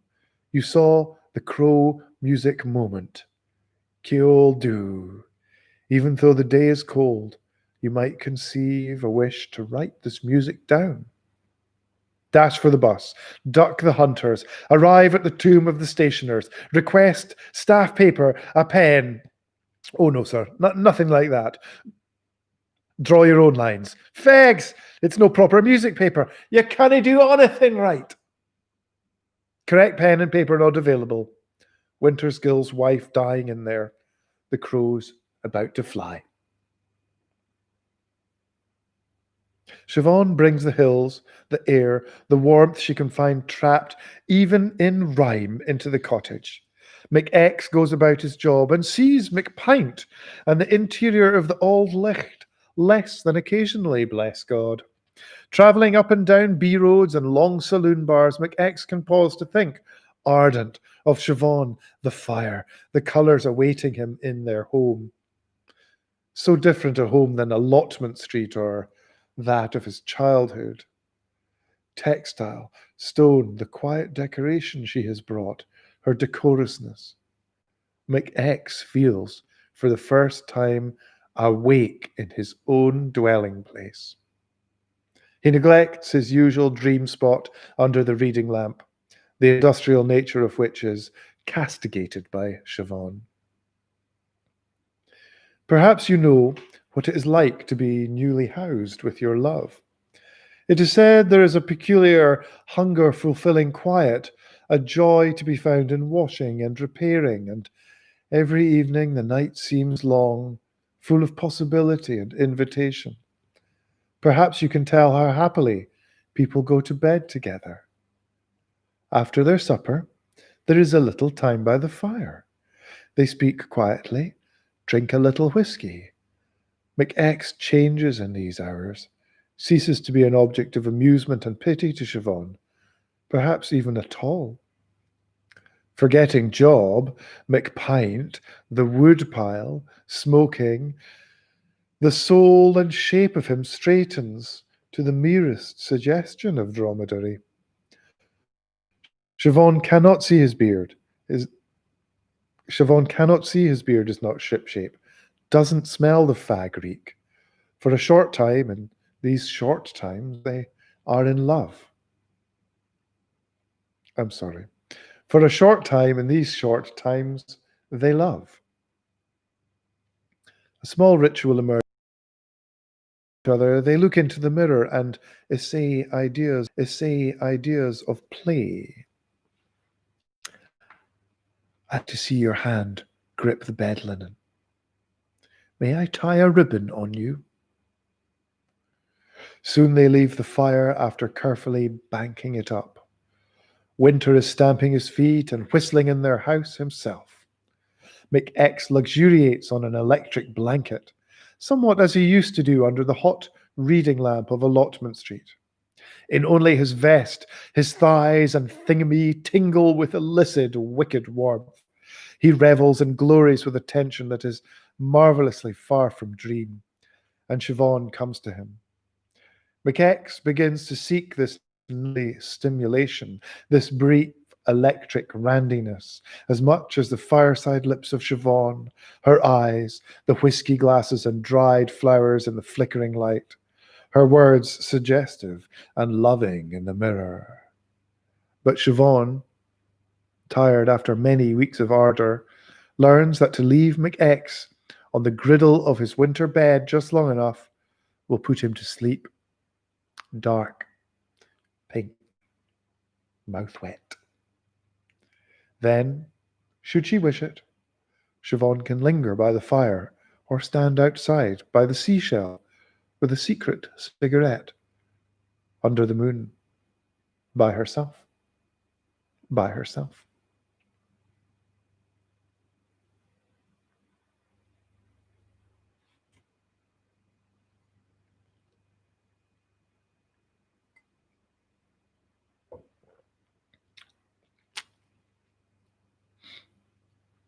Somewhere in Scotland, a rat is gnawing, scrunch, munch, nibbling at the edges of the green tablelands where McX is dreaming. The coast near Aberdeen. Blackwood is his dream when they are happy. Hefzibah when they are not. A daughter imagined and kept to himself these years, between the pages of his encyclopedia. A beautiful child, now of his love for Siobhan. A dark and quiet child with large eyes and dresses of Siobhan's inspiration. No smack of your high street tartan smocks. In the late afternoons of imagination, on street corners tending towards Scotland of the night, McX and Blackwood make their way home. With what love, with what trust does she put her hand in his? How McX's heart grows when she does this. McX, the civil servant, chain-smoking dromedary, thinking himself unobserved, doing his messages in the high street, has closed his large hand round a little one of air and stepped across the road. He walks slowly, but does not betray her in any other way. Alone, sometimes on the inch at noon, having smoked, having devoured his biscuits, McX might point out to her a flower or a duck, his voice low and full, not unlike the way he speaks to Siobhan in the mirror. McX dreams of showing Blackwood all Scotland. In dream he has understood and loved it, as never he has when awake, seeing it through the smudged glass of an automobile. In the Scotland McX shows her all is right, if not pretty. She takes pleasure in the same things as he, the spaces between trees, the knowledgeable brain of mist, the cure-all bag to be found at the bottoms of fences and hedge roots.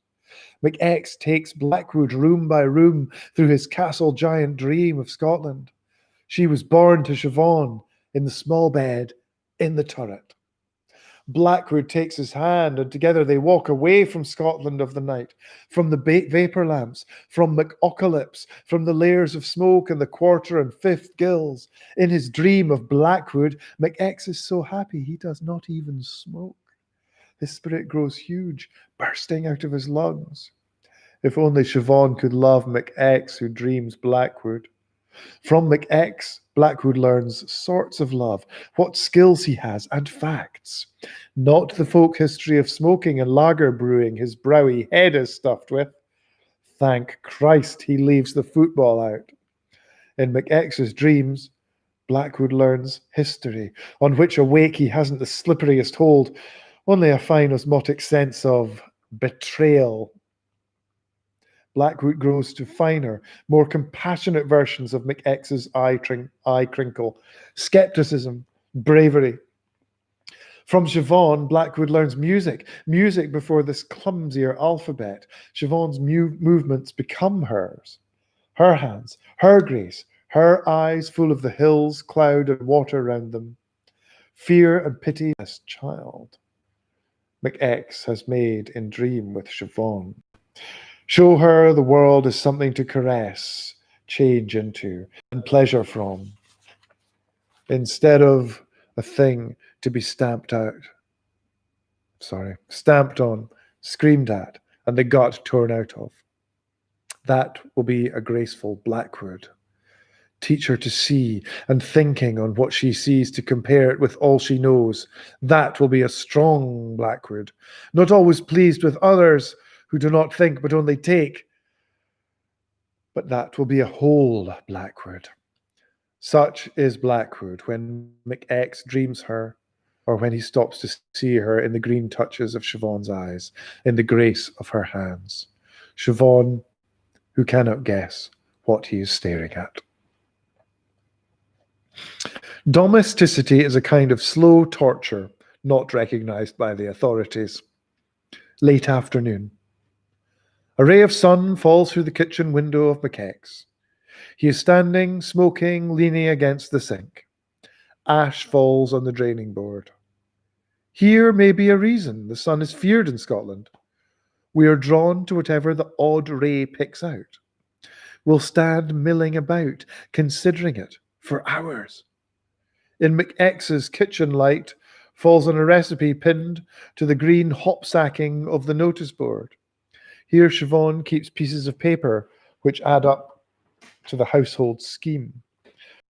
Eye and brain of McX are brought to a yellow clipping from one of the harebrained magazines that keep the flowers in thrall. Crispy, pilchard, bake. Something nae good about crispy. It's futile. In all our dampness, we have no knowledge of, no right to crispy. And pilchard. Ugh. Something wet and fusty about that. McX might have grown up on Pilchard Street, Dunfermline. There is a truth here. And bake. Bake, a noun? We're having a bake for our tea tonight. A boke, more likely. Bake slogs up dry on the back of McX's throat, a powdery horror of a word, the back of McPint's throat. Why he produces such awful words and sounds. Its casserole pots, its magazine recipes, the downfall of Scotland. Served up to the dinner table every Scotland of the night, an unlikely inurnment of the nation's history. Try the potatoes this way and that. So many potatoes in the world. Milk, cream, eggs, fish, milk, cream, eggs, fish, jammy, piece, bake. Och! No matter how McX's spirits may fly with Siobhan's when they make love, when they sleep, when he dreams, when he eats something crusty in a pot. We all do. Oh, where is the eating of Scotland of old? For Burns night last year we had to eat cold, a fish supper washed down with iron brew. McX dumps his cigarette in the sink and reaches in the beam of sun for the recipe, source of his indeterminate waste and the historical complications of his digestion, rips it from the drawing pin, crumples, destroys, damns this devil's document to the bin. Go to hell, says McX. I'm no eating this. Dumps it in the bin along with himself and the rest of us and our history. Whatever crispy, pilchard bake you're being fed, it's odd on. I'm sorry.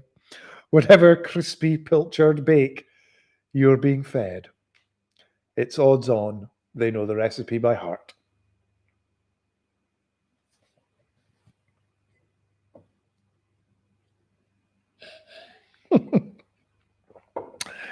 Whatever crispy, pilchard bake you're being fed, it's odds on they know the recipe by heart. The Black Dinner.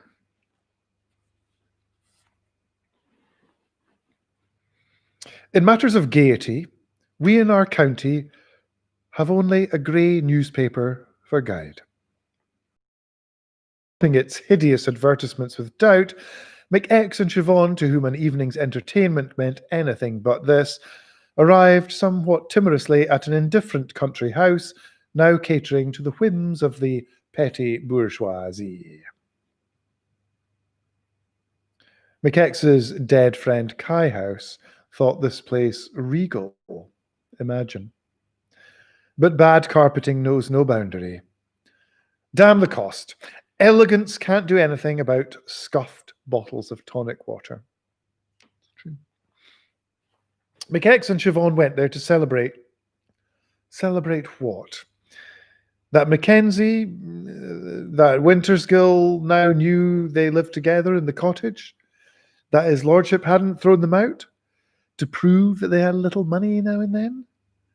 How celebrate in the midst of farmers?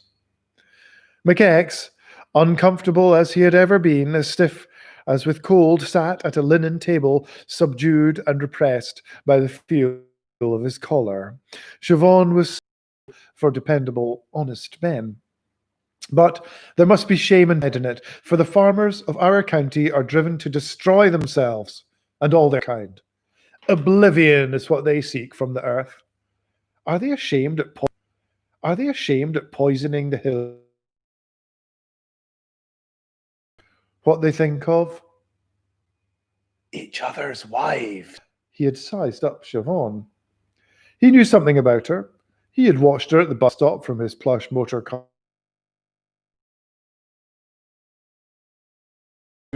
Always stopped thinking about anything he didn't understand. His idea of Siobhan was that she was uncanny and therefore cheap, available, but that she would unsettle him. So his eyes roamed the mail order curves of the wives of Grudy, Allen, and Stewart. Some merchants of the town who made the same money as farmers and dressed like them were there too, Smiley and Campbell. Farmers have their own aristocracy, but it is not the aristocracy. My lord hates farmers. To him, they are ugly machines, no different from ploughs and reapers. We are all in check in this county. Our shire is like a chess set. The set, not the game. You will have seen that mate is difficult. Chess set, model village, black and white, war divided and orderly. A set of feudal figurines. The queens in conical headdresses get around a lot more than the men. The queens have the most power. They have felt bottoms, oft. The kings are slow-moving cats of privilege, like his lordship. The knights and bishops, merchants and tenant farmers. Smiley, Stewart hurrying to do what they are bid. Winterskill and his blank kind, the pawns. Stalwart, eyeless in doublets, blank kind, the pawns. Stalwart, eyeless in doublets and carrying little seed bags. And awaking one morning, you might find one of the castles of our county had mismatched. It was wholly hoovered every day. Here all cigarettes and 80 shilling. The ticket man is everything. He has a number of sidelines, hay and free-range eggs. Free-range, avoid them. What is about an egg birthed by a chicken of Bruin's Yard where jaguar oil, complex chemicals and farm by a chicken of Bruin's Yard where jaguar oil, complex chemicals and farm midnight vomit mingle. Chickens ought to eat seed. Bruin was here without his wife. She thought he was at a meeting. If she knew he was dining here, she wouldn't have believed it. He had never taken her anywhere. She was a prisoner of her pinny and her kitchen. Following his agrarian libido, Bruin was here to pursue his affair with the widow. There are many widows among farmers, as the men are forever shooting each other. Bored, fou, armed, stupid. Why not? These murders are the chief recreation of our county, read about with glee from my lord to Winterskill. Bruin had a problem. The widow was late. How would he explain to his wife his unreturn at the hour the phony meeting was to end? He wanted to spend the night with the widow in one of the strangely plush rooms. Farmer Bruins roved the dining room, searching for help. It lighted again on Siobhan and McX. Why hadn't the wily Bruin thought of him before? McX's was the only voice in the room his wife wouldn't know. Bruin's wife, like all farm wives, knew and suspected the whines and plaints of the men, the attempts of Smiley at a foreign accent, the feigned drunkenness of Grudy. Always in the night, these louts are telephoning with the improbable. Bruin took a sip of his dram and went over to McX's table. His farm redness and his wiry silver hair, his liquid eyes signaled to Siobhan what was up. She blushed. McX barely unfolded himself out of laziness, and also for fear his collar would rip his neck open, gushing out. Evening, McX. Aye. It's a fine evening tonight. I suppose so. I wonder if I might ask you a wee favour. McX hadn't a clue what Farmer Broon might want of him. Siobhan's eyes deepened, as they always did when she called the spirits and winds of Moray to judge someone. If you'd excuse us, missus, I'll explain, said Broon. McX found himself leaving the table, leaving Siobhan and her eyes full of warning. Found himself fawningly manoeuvred to a telephone grotto by Broon. It's the wife, don't you see, said Broon. She thinks I'm at a meeting. He gave an ugly cackle. What am I supposed to do? Said McX. Broon turned red. Well, I'm here with the widow, you see. Just say I've been called away to a committee meeting in Aberdeen and can't be home till tomorrow. They're putting us up in a hotel. Aberdeen? Said McX. Just this once. McX felt alone at sea. The idea that this was a part of country life broke upon him, endemic to the bleak and scattered community. Rules are rules. What would Siobhan say? I'll happily stand ye a malt for your trouble, said Broon. And Broon was big. In his ruddiness, he could easily be imagined angry.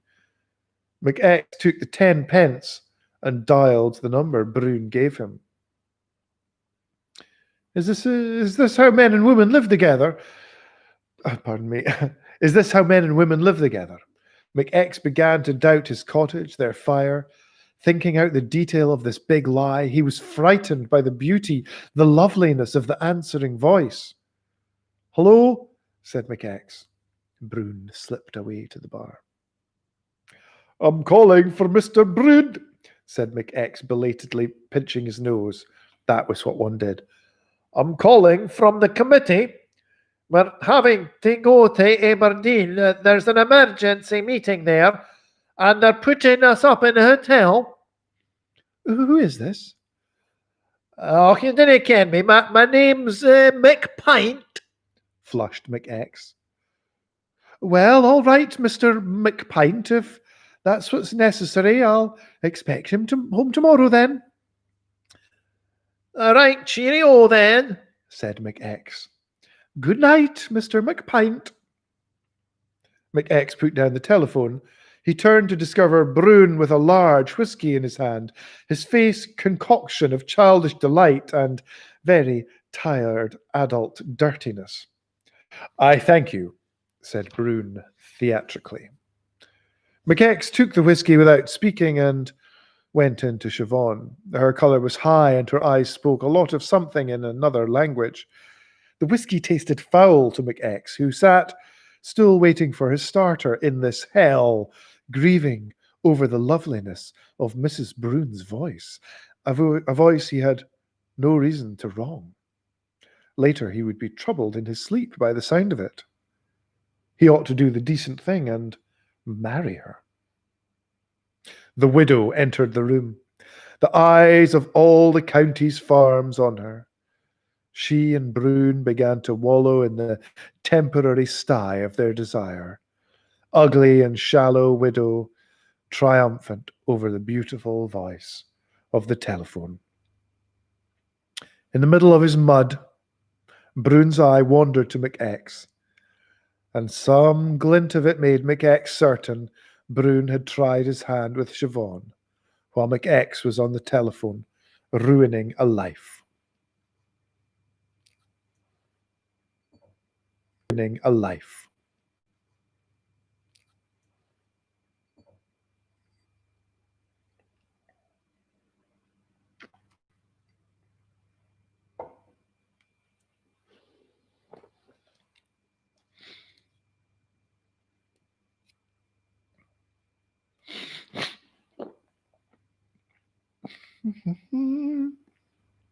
In my lord's wood, by their house grown, there is a ruined cotter town. Here in season the Italians stalk their imaginary game, though there are plenty of rabbits. Why come all the way from Rome to kill a rabbit? The sport of it. Here one day McX rushes from the house after scalding himself making tea. Siobhan thought him ham-fisted and was cross with him, the burn the more painful for that.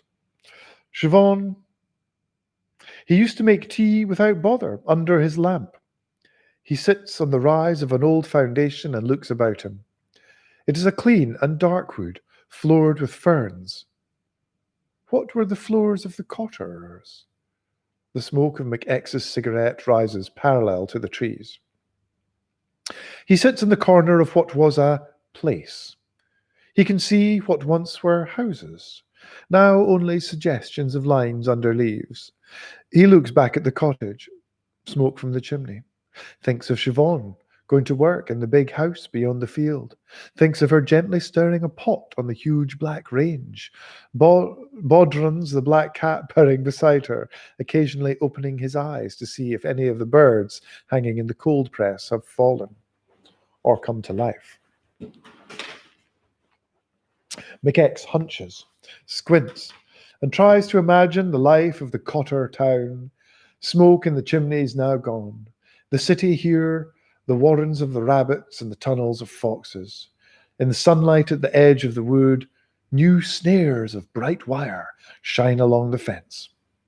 Those snares are set and operated by Grant, his lordship's gamekeeper. Of a night, Grant is fond of pulling at his pint and pipe and saying, "I catch rabbits."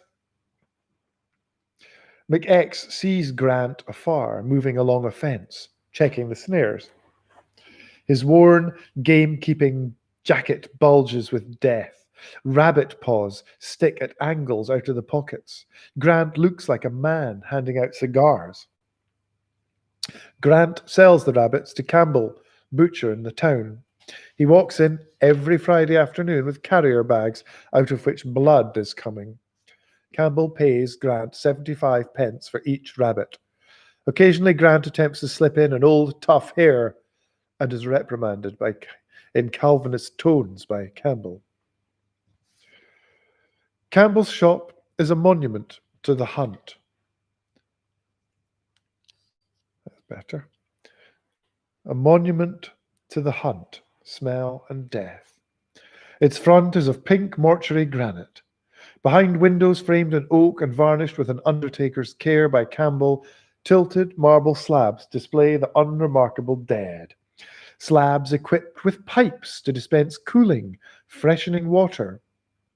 But around here, we don't want things any too fresh. Campbell's looks like a grotto where dried monks and skulls live. Pheasants, grouse, rabbits hang from the ceiling, metal hooks through their legs, their eyes open in surprise at every customer. The same animals hang so in every Highland kitchen, one of Siobhan's fears, as she grew in Moray. The taste of rich, musty flesh. Not for us the bled, flavorless meat of the supermarket. We want to taste death. We see it all about us. You cannae do this with fish, mind. They do not rot nobly. We dinna trust them anymore. On the slabs of Campbell lie dead kye and rabbits, pigs and deer. Men and women quieten as they walk by, pay their respects to Campbell's bloody equipment and calling. McPint will stick his face to Campbell's window as he will leer into Smiley's. With the same desire with which he scans the latest offerings of the pornographers, he will survey the bound legs of the rabbits, their demure little feet, their startled look, much the same as the poor flash gun snared women of wow. Sitting in the wood, McX looks up into the trees. Their colours, the deep green of duck and grouse wings hanging in the kitchen where Siobhan works. All the kitchens of Scotland. It has become dark. It will rain, though there are still bright circles in the hills. McX gets up and walks over the humps of the ruined town, walking, he knows, over the city of the rabbits. The gates to the city are everywhere, and McX can hear the rabbits moving. Some of them are sick. He knows they are watching him. Toward the fence, the snares, the open field, McX sees something bright poking at him from a rabbit hole. Thinking it is a drink can left by an Italian or Winterskill, he moves to take it up. McX does not want colours in the wood, which do not belong. It is a rained-on copy of Wow rolled up. This frightens McX. Some horrific pluky face has been out here from the town with a copy of Wow. McX searches for other traces of debauchery. Fag ends, a whiskey bottle. Nothing. A wanker has been here at night with a torch. And what is worse, within sight of McX's bedroom window, the bedroom he shares with Siobhan. McX reddens and sweats as the idea of McPint in the night wood comes to him. Briefly continuing on, he imagines rabbits looking at Wow as men look at rabbits in Campbell's. Wow is soggy. Hell knows from what. McX tries to thumb through a hint of flesh here and there, but it is like trying to thumb through pancakes. Mortified and uneasy, he continues towards the fence. Raining now. At the edge of the wood, there is a rabbit, not dead, in a snare. If only that were McPint. The ditch running between the fence and the field is filling with rainwater. Under the scattered shelter of a tree, McX lights a cigarette to consider the ditch problem. The idea that smoking a cigarette will give you information. From the road, a slugging noise. Winterskill in a battered Land Rover. He is stopped to write a post, his job. There is nothing to be done. All is mud and vexation of spirit. The rain comes harder. McX does not want Winterskill to see him emerge from the loved wood with a men's magazine, pulpy as it may be. The only thing, put it back in a rabbit hole. And does, watched by the rabbit jerking in the snare. McX turns, still smoking and nervous, wild, and tries to bridge the ditch. With his nicotine-weak limbs, he goes right in, up to his knees. I must get back to my pipe. He drops his cigarette in the water and begins his way out of the suctioning muck. Pulls himself up onto the sticky field. Breath comes hard in Scottish rain. Say you, Winterskill calls from the road.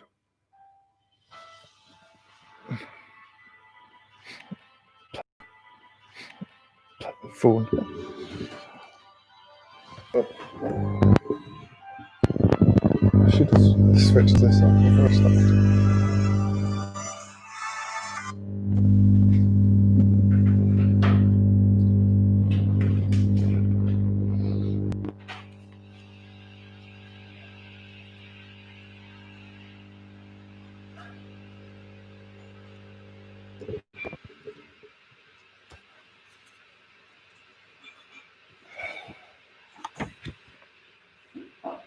Oh dear.